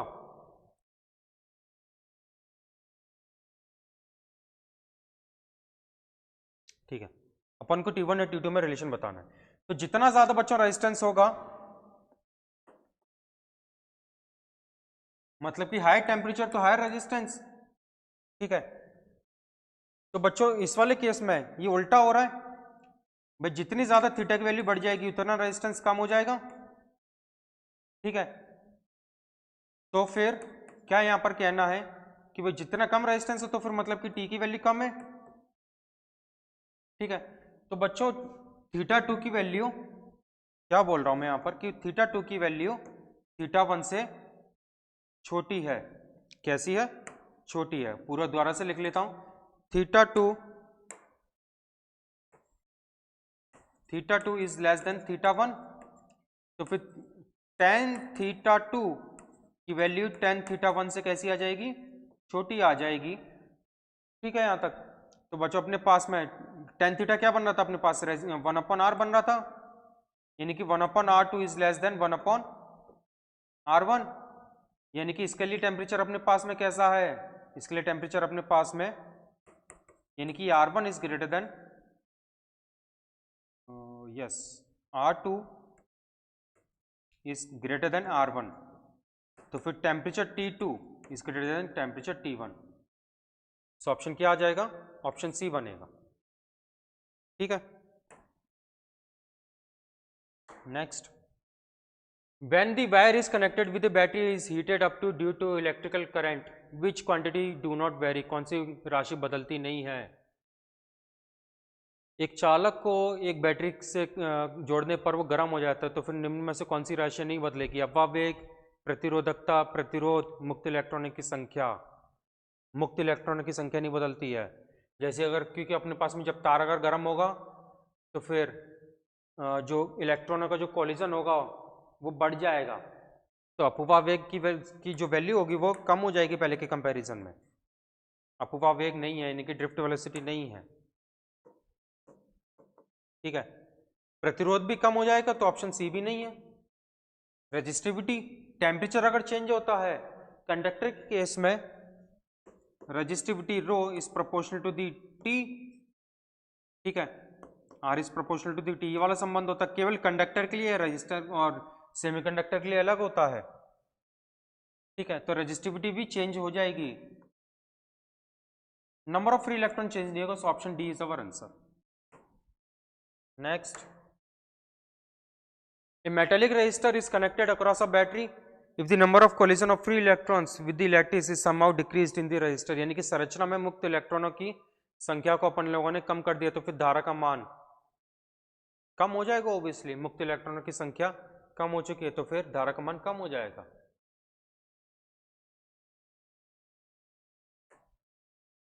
क्योंकि I is equal to n A e v d होता है ना, I is equal to n A e v D.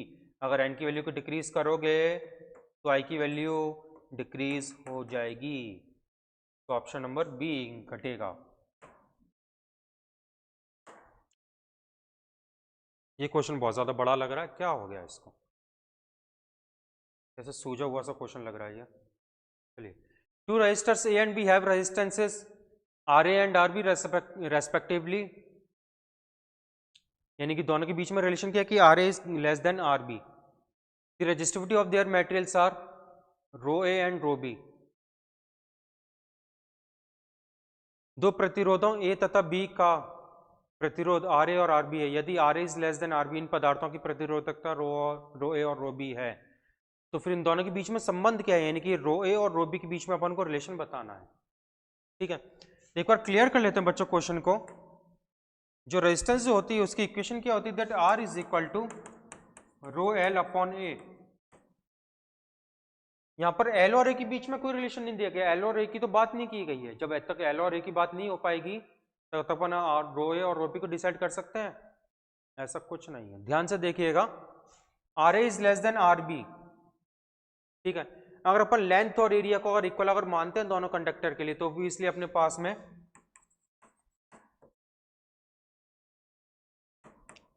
रो ए की वैल्यू रो बी से कम आ जाएगी, ठीक है।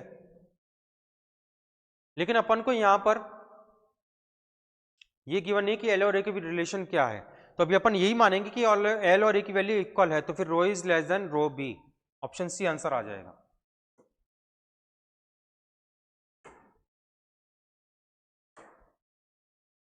Colour code of carbon resistor, एक बार इसको आप लोग पढ़िए, कलर कोडिंग को आप लोग एक बार स्टडी करो, देखिएगा कि क्या होता है कलर कोडिंग।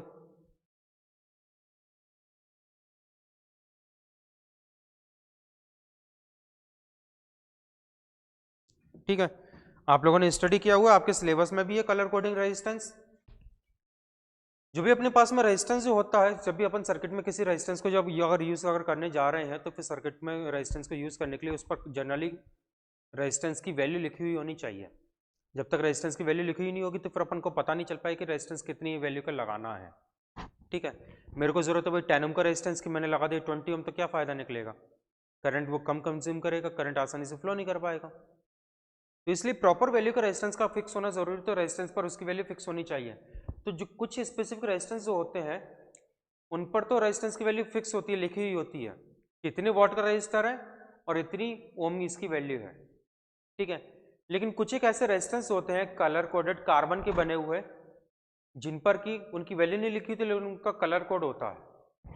तो उनका जो कलर कोड जो होता है उसे अपन इस वाले ऑर्डर में याद करते हैं, B B Roy Great Britain very good 5, ये लिखा हुआ है, B B Roy Great Britain very good 5, ठीक है। हाँ जी, ये और रिलेशन आप लोगों से याद हो जाएगा आसानी से।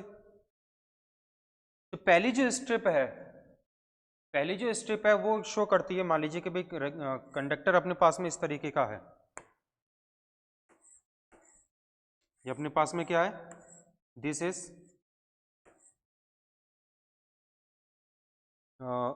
ये रजिस्टर है। तो एक तो पहली पट्टी ये रही, पहली लेयर ये रही, पहली रिंग ये रही, दूसरी रिंग ये रही, तीसरी रिंग ये रही, चौथी रिंग ये रही।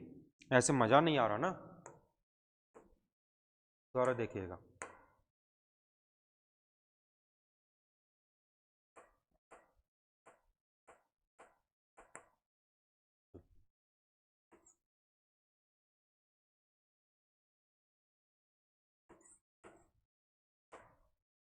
पहली रिंग ये रही, दूसरी रिंग ये रही, तीसरी रिंग ये रही, चौथी रिंग ये रही।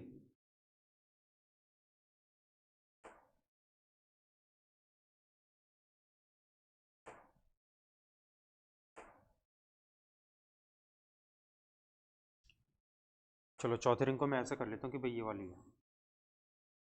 फोर्थ रिंग हमेशा याद रखिएगा कि ये इन तीनों कलर में से एक होगी, ये रहे, इन तीनों कलर में से एक होगी। तो ये वाली मोस्ट कॉमन है, ये गोल्ड सिल्वर।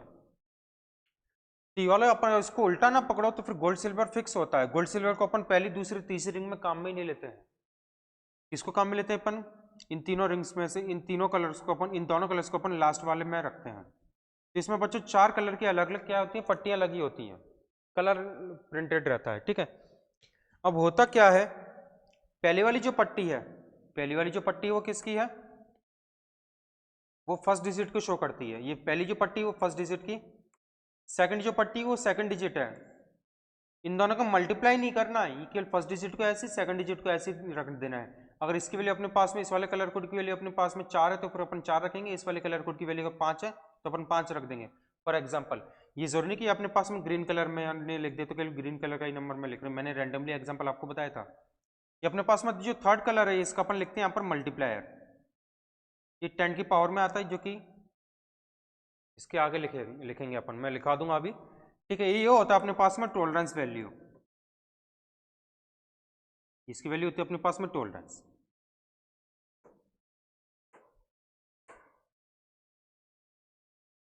ठीक है। तो मल्टीप्लायर में इसका यहां पर लिख देता हूं, ए और बी के नंबर तो ये रहे, यहां पर अपने पास ए और बी की वैल्यू है, ये रहा ए, ये रहा बी। सी की जो वैल्यू है वो यही है, यहीं पर ही लिखी हुई है। या फिर अगर मैं 10 की पावर में, अगर मैं मल्टीप्लायर को अगर मैं रिप्रेजेंट करता हूं तो कितना आ जाएगा? 10 टू द पावर 0 यानी कि 10 टू द पावर 1, फिर आगे 10 टू द पावर 2, इस तरह से चलता हुआ जाएगा, ठीक है। चलो आगे, इसके तो क्वेश्चन बहुत ज़्यादा इजी होते हैं, आप आसानी से एग्जाम्पल में से करोगे तो फिर आसानी से हो जाएगा। नेक्स्ट है ये रहा क्वेश्चन। तो एक carbon resistance has a colour sequence of bands as blue, yellow, red and silver. The value of the resistance, resistance की वैल्यू कितनी है?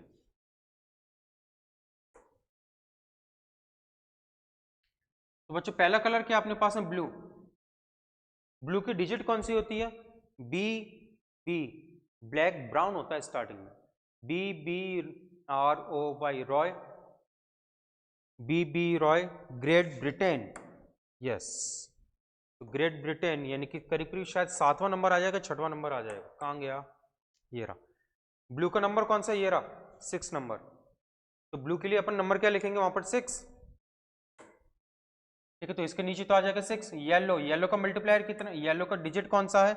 येलो का डिजिट ये रहा 4। तो 6 4 64 हो गया। मल्टीप्लाई नहीं करना बच्चों, क्या इतना रखना है? 6 4 रखना है, मल्टीप्लाई नहीं करना कि 6 इंटू 4 तो फिर 24 कर दो, 24 कर दो, ऐसा नहीं है। इसके बाद में रेड, रेड का मल्टीप्लाई, रेड कौन से नंबर पर आता है?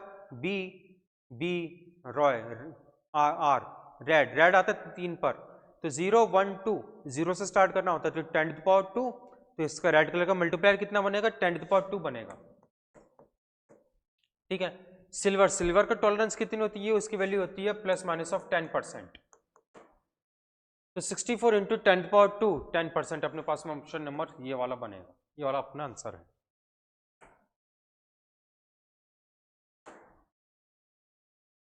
सीरीज कॉम्बिनेशन कितना आंसर आता है भाई? सीरीज कॉम्बिनेशन यानी कि प्रतिरोधों को अपन जब श्रेणी क्रम में जोड़ रहे हैं, ये तो बहुत इजी चीज है, इसमें टाइम खराब नहीं करना है भाई। सीरीज कॉम्बिनेशन में रेजिस्टेंस कितना होता है अपने पास में? R1 plus R2 plus R3 रहता है, तीनों को अपन ने डायरेक्टली एडिशन कर दिया।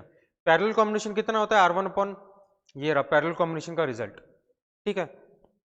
अब इसमें स्पेशल चीज क्या है कि अगर अपन को 2 रेजिस्टेंस अगर गिवन है, अगर आप लोगों को n रेजिस्टेंस का अगर निकालें तो फिर R is equal to R1 plus R2 plus R3 up to Rn, आप इसमें कर सकते हैं। अगर आप इनको R रेजिस्टेंस का इनको निकालना है तो फिर 1 upon R, 1 plus 1 upon R2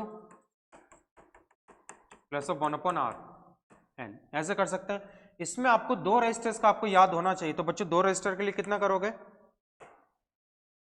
दो रेजिस्टर के लिए कितना करोगे 1/r is equal to 1/r1 plus 1/r2, सही है। आप इसका एलसीएम लोगे तो एलसीएम कितना आ जाएगा r1 r2 एलसीएम आ जाएगा, ऊपर कितना रह जाएगा r1 प्लस ऑफ r2 रह जाएगा ऊपर।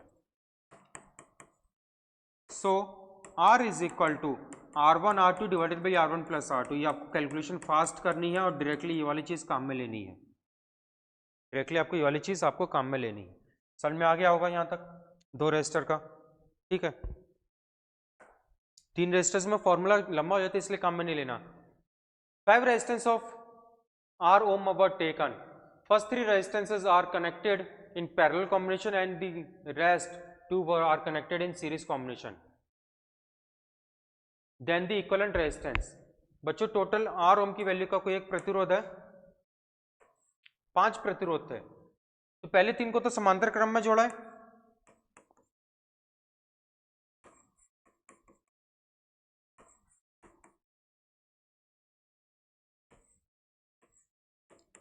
बाकी के दोनों को श्रेणी क्रम में।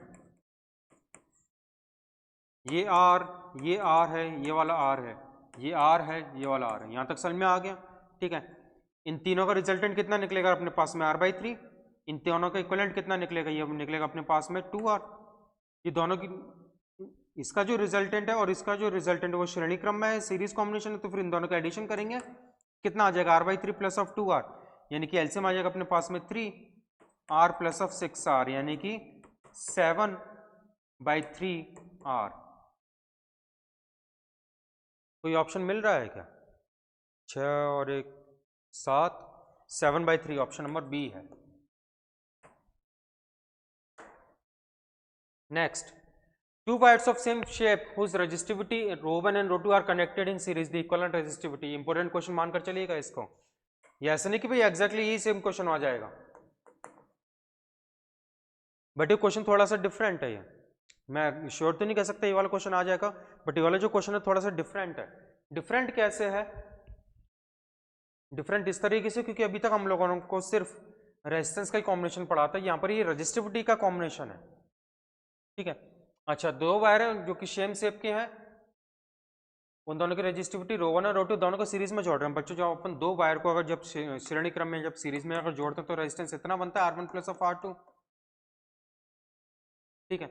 अब ध्यान दीजिएगा कि एक वायर का रेजिस्टेंस, एक वायर तो ये रहा यहां से लेकर यहां तक का, इसकी length L, cross sectional area L, resistance R1, ठीक है। मैंने दूसरा वायर ले लिया, उसको मैंने ऐसे जोड़ा है, उसका रेजिस्टेंस R2, उसकी लेंथ L, एरिया A।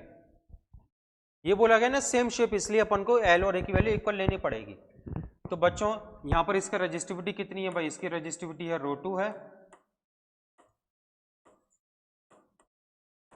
और इसका रजिस्टिविटी कितना है? इसका रजिस्टिविटी है ρ1 है। जब श्रेणी क्रम में अपन जब जोड़ेंगे तो क्रॉस सेक्शन एरिया तो उतना ही रहेगा, रिजल्टेंट वाले वायर का क्रॉस सेक्शन एरिया तो सेम है, अनुप्रस्थ क्षेत्रफल में कोई बदलाव नहीं आ रहा है, बट लेंथ अपने पास में डबल हो रही है, यानी कि रो को अगर मैं रिप्लेस करता हूं तो फिर रजिस्टिविटी अपने पास में मान लीजिए कि रिजल्टेंट वाली रो है। आर की इक्वेशन क्या बनती है? That R is equal to ρl upon A, ठीक है। तो आर की जगह पर रो, अपने पास में रिजल्टेंट, एल की जगह पर सिर्फ एल नहीं आएगा, यहाँ पर 2l आ जाएगा क्योंकि रेजिस्टेंस जो रिजल्टेंट है उसकी जो लेंथ है वो डबल हो रही है, क्रॉस सेक्शन एरिया तो उतना ही है। ρ1 की वैल्यू कितनी है? r1 की वैल्यू कितनी है अपने पास में? ρ1 l upon A plus of ρ2 l upon A. इतना समझ में आ गया, ठीक है। तो फिर l अपॉन ए को अपन लेफ्ट में से कैंसिल आउट कर देंगे, राइट में से कॉमन लेके इस तरीके से 2 ρ l upon A is equal to l upon A ρ1 plus of ρ2। तो बच्चों l अपॉन ए से l upon A cancel out हो जाएगा, ऐसे काट दो, कैंची लेके थोड़ा ना काटोगे। तो फिर 2 ρ is equal to ρ1 plus of ρ2। तो बच्चों ρ is equal to ρ1 plus of ρ2 divided by 2. So which option is our correct? Option number C is our answer. Next, uniform wire of resistance 50 ohm is cut into 5 equal parts. एक अपने पास में प्रतिरोध है जिसका कि एक अपने पास में प्रतिरोध तार है जिसका कि प्रतिरोध कितना 50 ओम है, उसको 5 भागों में बांट दिया। जो उसको अपन 5 भागों में बांट देंगे तो हर एक भाग का प्रतिरोध कितना हो जाएगा 50/5, 50/5, 10 ओम। These parts are now connected in parallel, सभी को अपन ने पैरेलल में कनेक्ट कर दिया। The equivalent resistance, तो बच्चों इक्विवेलेंट रेजिस्टेंस कितना आ जाएगा 10/5। आप इसको करके देखिएगा, आंसर मैं आपको बता रहा हूँ 10/5 कितना रह जाएगा 2 ओम। तो ऑप्शन नंबर ए, ठीक है। Next, electrical energy, total work done by the source of EMF in maintaining an electric current in the circuit for given time is called electrical energy. यानी कि किसी भी परिपथ के अंदर, किसी भी इलेक्ट्रिकल सर्किट के अंदर इलेक्ट्रिकल करंट को मेंटेन करने के लिए एक बैटरी या फिर विद्युत का जो सोर्स है, इलेक्ट्रिसिटी का जो सोर्स है, जितनी एनर्जी लगाता है उस एनर्जी को अपन बोलते हैं कि वो उसकी इलेक्ट्रिकल एनर्जी यानी कि विद्युत ऊर्जा है। क्या हो वो? दैट इज इलेक्ट्रिकल एनर्जी यानी कि विद्युत ऊर्जा है।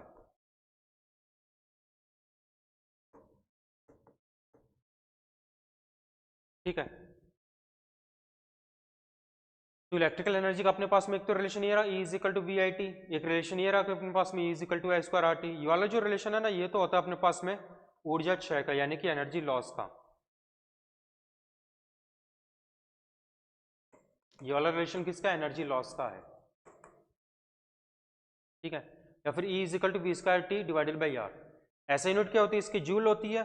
कमर्शियल यूनिट यानी कि जिस यूनिट में ये अपन को बिजली का बिल बनाकर देती है वो यूनिट होती है अपने पास में इलेक्ट्रिकल यूनिट, अपन इसको बोल देते हैं किलोवाट आवर। तो बच्चों 1 किलोवाट आवर, शॉर्ट में अपन इसको kWh लिखते हैं। 1 kilowatt hour is equal to 1 electrical unit यानी कि सिंपल यूनिट बोल देते हैं, which is equal to 3.6 into 10⁶ joule. तो 1 यूनिट की वैल्यू कितनी होती है? 3.6 इंटू 10⁶ जूल होती है। Next, two resistors R and 2R are connected in series in an electrical circuit. The thermal energy developed in R and 2R in the ratio R और 2R में ऊष्मीय ऊर्जा का अनुपात कितना रहेगा? ठीक है, तो बच्चों ऊष्मीय ऊर्जा को अपन किससे मेजर करेंगे? जब बच्चों सीरीज में, तो सीरीज में इनका धारा का मान सेम रहेगा, तो अपन धारा के मान को सेम मानकर चलेंगे। तो जब धारा का मान अगर सेम है तो फिर E is equal to I square R T, ये अपने पास में फॉर्मूला होता है। कितना होता है? E is equal to I square R T. ये होती है ऊष्मीय ऊर्जा का सूत्र। ऊष्मीय ऊर्जा यानी कि थर्मल एनर्जी का फॉर्मूला जो कि डेवलप होगी। तो फिर होगा क्या अब जब सीरीज में, तो फिर आई की वैल्यू सेम है, इसलिए मैंने ये वाला फॉर्मूला मैंने सेलेक्ट कर लिया। ठीक है, तो बच्चों एक वाले में जिसका कि रेजिस्टेंस अपने पास में आर है उसमें E1 एनर्जी आ रही है, जिसमें रेजिस्टेंस 2R है उसमें इतनी एनर्जी आ जाएगी आई स्क्वायर 2RT। आई तो क्या है? करंट है। आर क्या है? रेजिस्टेंस है। टी क्या है? टाइम है, टेम्परेचर नहीं है, टाइम है सेकंड में। आई अपने पास करंट है, 2R इज द रेजिस्टेंस, और टी क्या अपने पास सेकंड में टाइम है। अपन को E1 अपॉन E2 कैलकुलेट करना है, तो E1 अपॉन E2 कितना आ जाएगा? आई स्क्वायर से आई स्क्वायर कैंसिल, टी से T cancel, R divided by 2R तो यानी कि 1/2। तो बच्चों ऑप्शन नंबर ए। ठीक है, नेक्स्ट, इन दोनों ही जो अपना प्रीवियस क्वेश्चन तो सीरीज में कनेक्ट की थी, इस वाले क्वेश्चन में अपन लोगों ने इसको पैरेलल में कनेक्ट कर दिया। किसमें कनेक्ट? अपने पास में कौन सी चीज सेम रहती है? पैरेलल में अपने पास वोल्टेज सेम रहता है। क्या सेम रहता है? वोल्टेज V, कैपिटल V की वैल्यू सेम रहती है। तो E का जो फॉर्मूला अपन जो काम में लेंगे वो कौन सा फॉर्मूला काम में लेंगे? E is equal to V square upon R multiplied by I square R T multiplied by T, ये वाला अपन सूत्र काम में लेंगे। तो बच्चों पहले वाले में कितनी एनर्जी आ जाएगी? E1 is equal to V square T divided by R1। R1 की वैल्यू कितनी अपने पास में? वो है R है। ठीक है, तो यहाँ पर मैं इसको दोबारा लिख लेता हूँ, यानी कि E1 is equal to V square T divided by R। दूसरे वाले में कितनी एनर्जी आ जाएगी? E2 is equal to V square T divided by 2R, क्योंकि दूसरे वाले का रेजिस्टेंस कितना है? 2R है ना। ये अपन को E1 और E2 अब इसमें कैलकुलेट करना है। मैंने ये वाला क्यों फॉर्मूला काम में लिया? क्योंकि यहाँ पर अभी अपने पास में जो V की जो वैल्यू है वो इक्वल है, तो V को V से कैंसिल आउट करना ज्यादा आसान है। नहीं तो फिर अगर I वाला फॉर्मूला काम में लोगे ना, यानी कि आई स्क्वायर आर टी, तो वहाँ पर कैलकुलेट करोगे, फिर उन्हें कैंसिल आउट करोगे, फिर उसे रिप्लेस करोगे आई को, तो वो टफ पड़ेगा, अपना टाइम खराब होगा। तो फिर ये वाला फॉर्मूला अपन काम में लेंगे। तो बच्चों वी स्क्वायर टी से तो वी स्क्वायर टी कैंसिल, यानी कि ये अपन ऐसे करेंगे, V square T divided by R, इसको अपन डिवाइड करेंगे क्योंकि अनुपात निकाल रहे हैं ना, रेशियो निकालना है। तो V square T divided by 2r, तो V square T divided by r into 2r divided by V square T. तो बच्चों वी स्क्वायर से वी स्क्वायर कैंसिल, टी से टी कैंसिल, आर से आर कैंसिल, कितना आंसर आ जाएगा 2/1, option number B.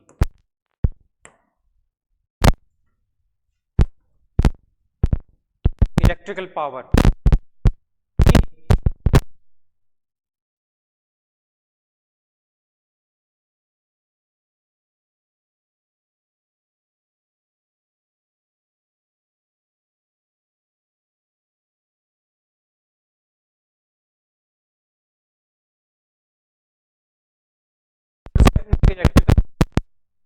Electrical current और लॉस ऑफ एनर्जी, यानी कि आवेशों को प्रवाह करने के लिए प्रति सेकंड में हर एक सेकंड में जो काम जो किया जा रहा है वर्कडन जो पावर, इलेक्ट्रिकल पावर बोल देते हैं। इलेक्ट्रिकल पावर का फॉर्मूला क्या होता है अपने पास में, P is equal to V I या फिर आई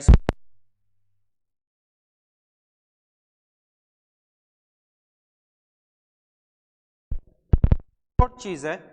electrical power is a scalar quantity, इसको मेजर कर सकते हैं,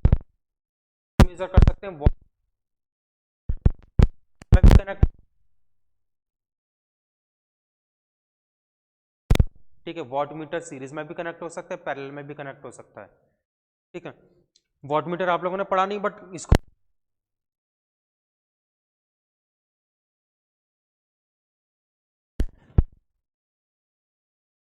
is equal to I square R. तो बच्चों ये वाला जो फॉर्मूला है, ये तो P is equal to V I तो होता है सप्लाई का, कि कितनी ज्यादा ऊर्जा सप्लाई की गई, कितनी ज्यादा एनर्जी, कितनी ज्यादा शक्ति पावर को सप्लाई में दिया गया है। और जबकि P is equal to I square,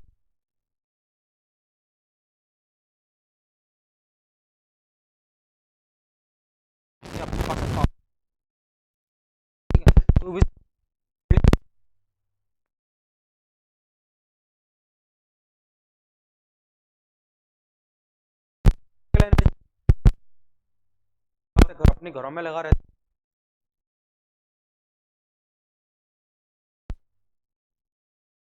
यानी कि यूनिट में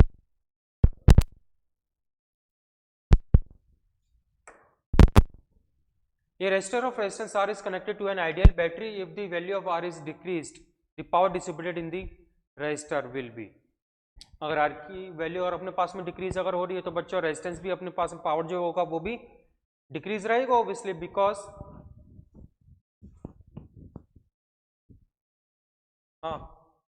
P is equal to,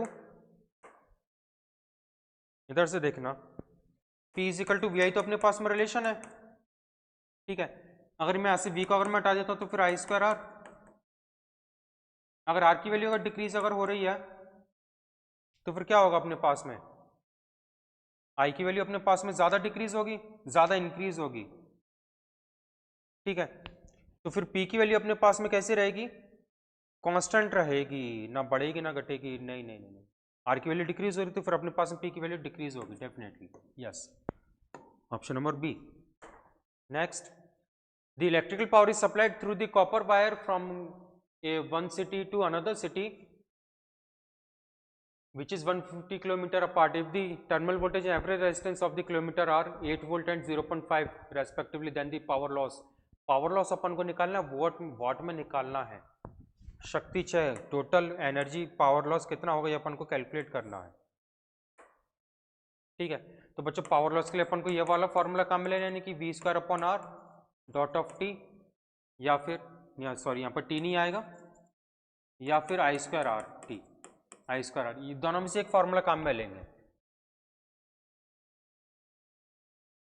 total length कितनी अपने पास में 150 किलोमीटर है, तो टोटल रेजिस्टेंस कितना लगेगा, हर एक किलोमीटर का रेजिस्टेंस कितना है वो है 0.5, तो टोटल रेजिस्टेंस कितना लगेगा, R is equal to 150 multiplied by 0.5, तो कितना आ गया अपने पास में, ये आ जाएगा 75 ओम। आर की वैल्यू आ गई। ठीक है, वी दे रखा है यहाँ पर, वी कितना है, ये है अपने पास में 8 वोल्ट है,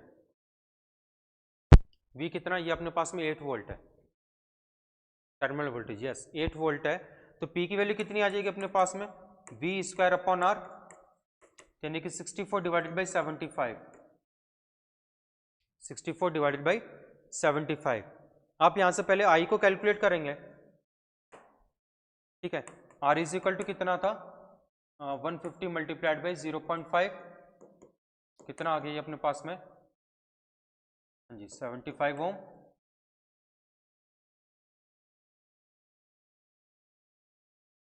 हर एक किलोमीटर पर अपने पास में वोल्टेज कितना, V is equal to 150 into 8 ऐसे करना पड़ेगा, तो फिर आ जाएगा अपने पास में 1200 वोल्ट। तो फिर P की वैल्यू कितनी आ जाएगी, V स्क्वायर अपॉन, और अब आपके पास में आंसर आ जाएगा। इसको करके देखेंगे आपके पास में आंसर आ जाएगा। ठीक है, नेक्स्ट, सोर्स ऑफ EMF, विद्युत वाहक बल के स्रोत। EMF की फुल फॉर्म होती है अपने पास में इलेक्ट्रोमोटिव फोर्स। इसके अपने पास में सोर्सेस क्या क्या होते हैं, सेल होता है, ठीक है, जनरेटर हो गया। The electromotive force is the maximum potential difference between the two electrodes of the cell, यानी कि सेल के जो दोनों के दोनों जो टर्मिनल्स होते हैं ना, उनके बीच में, उनके लिए उनके एंड्स पर जो वोल्टेज जो आते हैं अपन उसको क्या बोल देते हैं कि वो इलेक्ट्रिकल, कि वो अपने पास में वो टर्मिनल वोल्टेज है, वो EMF, यानी कि मैक्सिमम पोटेंशियल डिफरेंस, यानी कि अधिकतम पोटेंशियल डिफरेंस टर्मिनल पर, सेल के टर्मिनल पर, उसको अपन क्या बोलते हैं कि वो EMF है। EMF और पोटेंशियल डिफरेंस में दोनों में अंतर क्या होता है, EMF is maximum potential difference, EMF का मान अधिकतम होता है। Potential difference is the difference of potential between any two points in, ठीक है। EMF is the maximum potential difference between the two electrodes of the cell when no current is drawn from the cell, that is when the circuit is open। EMF तो होगा जब circuit अपने पास में open होगा, ये लिखा हुआ है ना।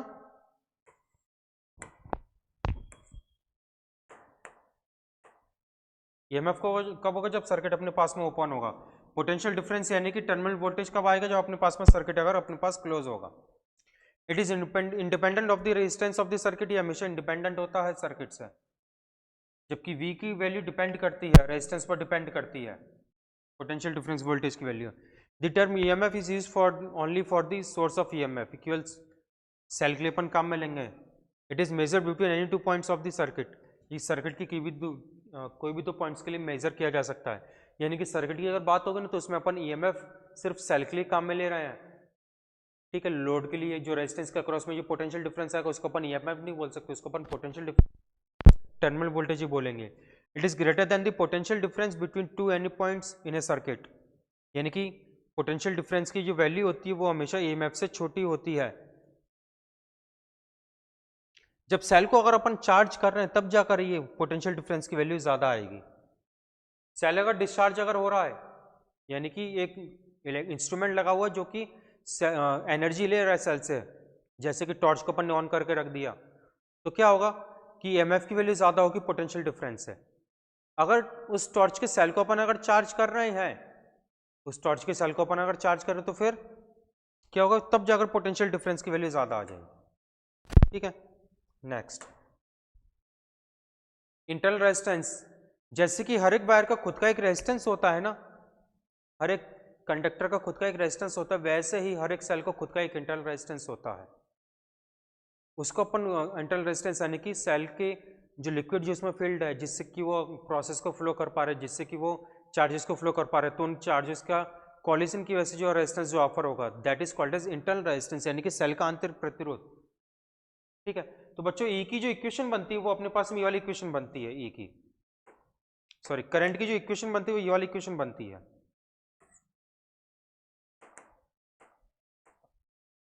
यानी कि I is equal to E divided by R plus R।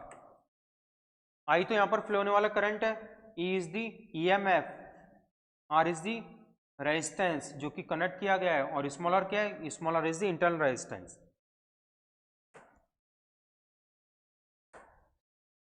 ठीक है, बहुत सिंपल क्वेश्चन है, इसकी मैं आपको केवल हिंट दे रहा हूं, ये वाला क्वेश्चन मैं करवाऊंगा नहीं, इसकी मैं आपको हिंट दे रहा हूं। तो बच्चों हो क्या रहा है कि अपन को EMF की वैल्यू, E की वैल्यू ये रही, I की वैल्यू ये रही।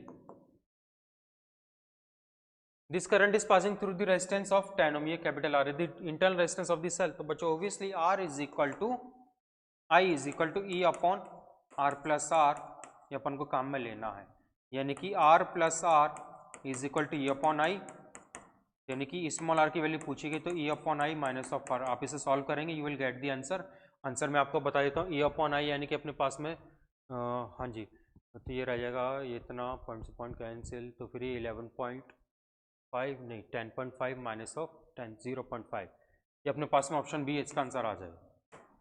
आप इसे कर सकते हैं, खुद से कीजिएगा। In an electrical circuit containing A battery the charge,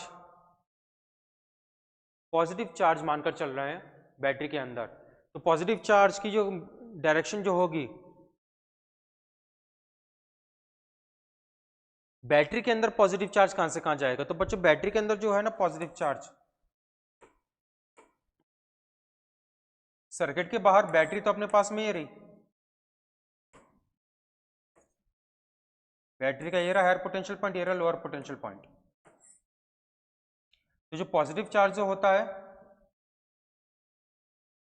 वो ऐसे फ्लो करता है, पॉजिटिव चार्ज की डायरेक्शन ऐसे होती है, ठीक है। तो पॉजिटिव चार्ज जब यहां पर जब पहुंचता है नेगेटिव टर्मिनल पर, तो यहां से रिलीज होता है, तो बैटरी के अंदर की डायरेक्शन पूछिएगा, तो बैटरी के अंदर कैसे फ्लो करेगा, वो नेगेटिव टर्मिनल से पॉजिटिव टर्मिनल की तरफ। बैटरी के अंदर always goes from positive terminal to the negative terminal, क्या डायरेक्शन है, नेगेटिव से पॉजिटिव की तरफ है, may go from positive to negative नहीं, option number A is not correct, option number B is not correct, यानी कि धन टर्मिनल से ऋण टर्मिनल अंदर की तरफ पूछी गई डायरेक्शन, इसलिए मैं अंदर की तरफ में बता रहा हूं, अंदर की डायरेक्शन क्या होती है, ऋण से धन की तरफ होती है, हमेशा ऋण टर्मिनल से धन टर्मिनल की ओर जाता है, तो ऑप्शन नंबर सी आ जाएगा, ठीक है।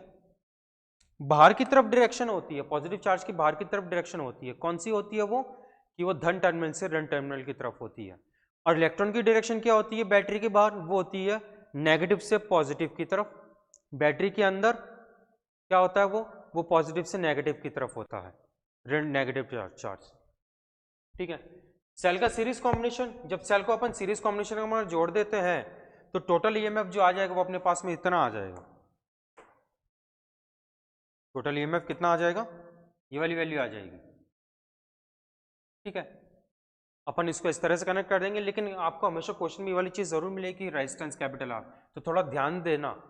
क्या करते हैं कि कभी कभी कैपिटल स्मॉल आर को ना लिख देते हैं साइड में, यानी कि ऐसे कि बैटरी अपने पास में ये रही, ई लिख दिया, कॉमा आर की वैल्यू लिख दी है, ठीक है, और यहाँ पर एक रेजिस्टेंस लगा दिया, तो अपन कभी कभी कैलकुलेशन में स्मॉल आर को मिस कर जाते हैं, ध्यान रखना इस चीज का। तो टोटल ईएमएफ कितना बनेगा, एन ई बनेगा, जितने भी नंबर ऑफ रजिस्टर्स हैं, यानी कि E1 plus E2 plus E3। Internal resistance कितना बनेगा, n times of R. Battery अगर आइडियल है, ये बोलता है ना कि सारी की सारी बैटरी सिमिलर हैं, ठीक है, सेम है, तो सबका ईएमएफ बराबर होगा, सबका इंटरनल रेजिस्टेंस भी बराबर होगा, तो टोटल ईएमएफ कितना हो जाएगा बच्चों, E1 plus E2 plus E3, ठीक है। टोटल इंटरनल रेजिस्टेंस कितना बनेगा, R1 plus R2 plus R3। Total resistance of the circuit का रेजिस्टेंस कितना बनेगा, NR प्लस ऑफ R, क्योंकि सीरीज में इसके इसीलिए।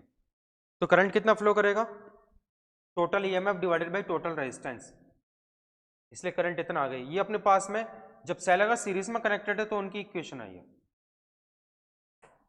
Next, two non ideal batteries are connected in series, non ideal है तो इसका कहने का मतलब ये है कि उनका इंटरनल, अगर आइडियल बैटरी होती तो उनका इंटरनल रेजिस्टेंस जीरो होता है, नॉन आइडियल बैटरी का इंटरनल रेजिस्टेंस जीरो नहीं होता। नॉन आइडियल अपन को बोलते हैं वास्तविक बैटरी, जो कि रियल में are connected in series, consider the following two statements, equivalent EMF is larger than either of the two EMF. हाँ जी, क्योंकि बच्चों अगर उन्हें सीरीज में अपन कनेक्ट जब कर रहे हैं तो फिर जो ईएमएफ जो होगा वो बढ़ता हुआ जाएगा। Equivalent internal resistance is smaller than the either of the to internal resistance, यानी कि इक्विवेलेंट जो रेजिस्टेंस जो आएगा, यानी कि समतुल्य जो प्रतिरोध आएगा वो आंतरिक प्रतिरोधों से अधिक होगा, कम नहीं होगा। यहाँ पर स्मॉल लिखा हुआ ना, स्मॉल ये रहा, ठीक है, कम नहीं होगा, ज्यादा होगा। तो बच्चों स्टेटमेंट 1 तो करेक्ट है, स्टेटमेंट 2 इज इनकरेक्ट, तो पहला कथन तो सही है, दूसरा कथन गलत है, तो ऑप्शन बी आ जाएगा। कौन सा आंसर आ जाएगा, ऑप्शन बी। समझ में आ गया होगा यहाँ पर, ठीक है। नेक्स्ट,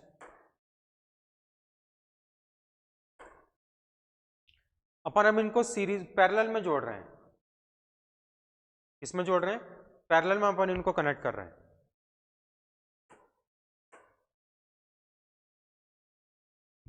ठीक है, और अपने पास में क्या हो रहा है कि यहाँ पर सारे के सारे ईएमएफ, सारे के सारे सेल के अक्रॉस में जो ईएमएफ जो जाएगा ना वो केवल ई मेंटेन रहेगा। सारे के सारे सेल के अक्रॉस में जो ईएमएफ जो मेंटेन होगा वो ई मेंटेन होगा, वो जुड़ता नहीं है, सीरीज में जुड़ता है। ठीक है, तो जैसे अपन अगर एक चीज ध्यान दीजिएगा, जैसे अगर टॉर्च में जो सेल जो लगे तो वो सीरीज में सेल लगे होते हैं टॉर्च में। ठीक है, मोबाइल की जो बैटरी होती है वो सीरीज में लगी होती है। जब बैटरी को अपन, जब सेल को अपन काम में ले रहे हैं तो सीरीज में कनेक्ट किया जाता है, लेकिन जब उसे चार्ज करना होता है तो अपन उसे पैरेलल में चार्ज करते हैं। ये मोस्ट कॉमन एप्लीकेशंस है। तो बच्चों हो क्या रहा है कि अपने पास में ये पैरेलल कॉम्बिनेशन, तो ईएमएफ सबका इक्वल रहता है, इसलिए अपन उसे पैरेलल में कनेक्ट कर देते हैं चार्ज करने के लिए, क्योंकि जल्दी चार्ज हो जाता है, ये भी रीजन है।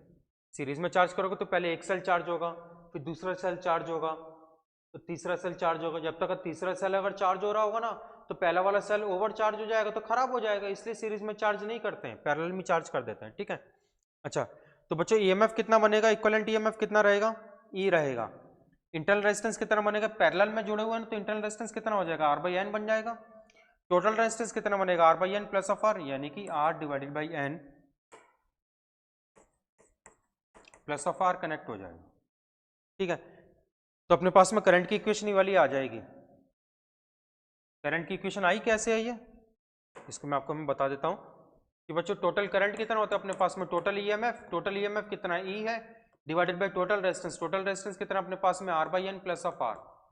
तो नीचे से हम लोग एलसीएम को अगर एन को अपन अगर एलसीएम ले लेंगे तो फिर कितना रह जाएगा, एन तो एलसीएम आ जाएगा R plus of n R, तो एन ऊपर चला जाएगा, n E divided by R plus of n R, ये अपने पास में रिलेशन रह जाएगा। ठीक है, नेक्स्ट, दो नॉन आइडियल बैटरी, जैसे कि पिछले वाले लास्ट वाले क्वेश्चन में अपन लोगों ने देखा था, इस वाले केस में अब दो नॉन आइडियल बैटरीज पैरेलल में कनेक्टेड है। कंसिडर द फॉलोइंग, समांतर क्रम में जोड़ने पर तो फिर दोनों कथनों पर अपन को देखना है, एक पहला कथन ये रहा, दूसरा कथन ये रहा, फर्स्ट स्टेटमेंट इज राइट है, सेकंड स्टेटमेंट इज हियर। पहला वाला कथन क्या बोल रहा है कि equivalent EMF is smaller than the either of the two MF, सही है क्या, नहीं है, क्योंकि बच्चों इक्विवेलेंट ईएमएफ कांस्टेंट रहता है। अगर सारी ईएमएफ की वैल्यू अगर अलग अलग है, मैंने आपको सारी ईएमएफ यहाँ पर इक्वल करके दी थी, अगर सारी ईएमएफ की वैल्यू अगर अलग अलग है तो फिर क्या हो जाएगा, तो फिर पैरेलल में जोड़ने पर क्या होगा,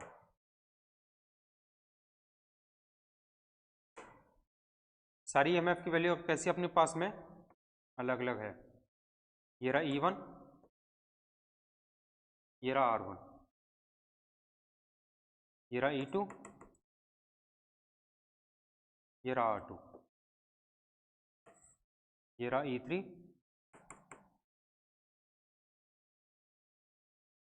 ये रहा R3, सारे का सबकी ईएमएफ अलग अलग है। तो बच्चों जिसका ईएमएफ सबसे ज्यादा होगा ना उसका ईएमएफ इक्विवेलेंट ईएमएफ बनेगा, याद रखिएगा। सारी ईएमएफ की वैल्यू अगर अलग अलग है तो जिसका ईएमएफ सबसे ज्यादा है उसका ईएमएफ सबसे ज्यादा अप्लाई होगा। तो E3 अगर बड़ा है सबसे तो सबके अक्रॉस में अपने पास में E3 आ जाएगा। क्लियर है, चलिए आगे बढ़ते हैं। हाँ जी, the equivalent EMF is smaller than the either of the two EMF, नहीं, वो हमेशा सेम रहता है।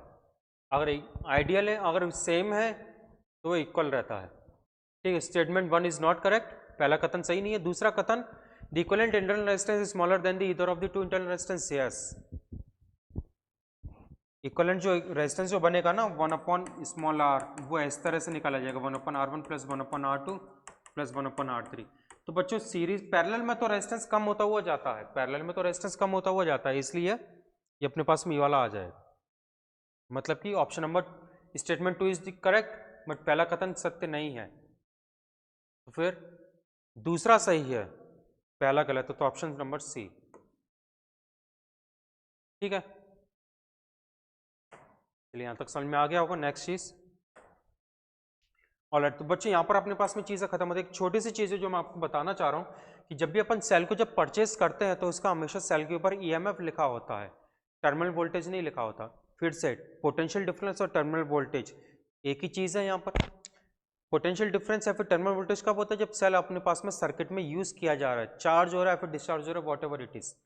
लेकिन और ईएमएफ क्या होता है अपने पास में, ईएमएफ जब सेल अगर ओपन सर्किट में, जब सेल अगर काम में नहीं आ रहा है, ठीक है, तो सेल के टर्मिनल के अक्रॉस में जो पोटेंशियल डिफरेंस है उसको अपन बोलते हैं कि वो, जब सेल अगर काम में नहीं आ रहा तो उसके टर्मिनल के एंड पर जो ईएमएफ है, जो पोटेंशियल जो डिफरेंस है उसको अपन बोलते हैं कि वो ईएमएफ है।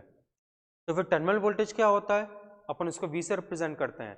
तो टर्मिनल वोल्टेज क्या होता है, जब सेल अगर काम में आ रहा है, जब सेल अगर काम में नहीं आ रहा है तो वो ईएमएफ देगा, सेल अगर काम में आ रहा है तो वो टर्मिनल वोल्टेज देगा। तो हमेशा सेल के ऊपर टर्मिनल वोल्टेज लिखा होता है, ठीक है। तो बच्चों इतने था अपने पास में आज की क्लास के लिए। अपना अभी तक करंट इलेक्ट्रिसिटी का जो चैप्टर है उसका आधा पोर्शन कंप्लीट हुआ है। We will finish the second portion in the next class. All right student, so current electricity में अपन लोगों ने आज कवर किया था current, electric current, Ohm's law, resistance, resistivity, cell वाले पोर्शन को अपन लोगों ने कनेक्ट कर लिया है। We will study about the rest of the portion in the next class, that is electrical circuit. Current electricity का जो नेक्स्ट पार्ट है इलेक्ट्रिकल सर्किट अपन उसे नेक्स्ट क्लास में कंप्लीट करेंगे। ठीक है बच्चों, bye all of you, take care.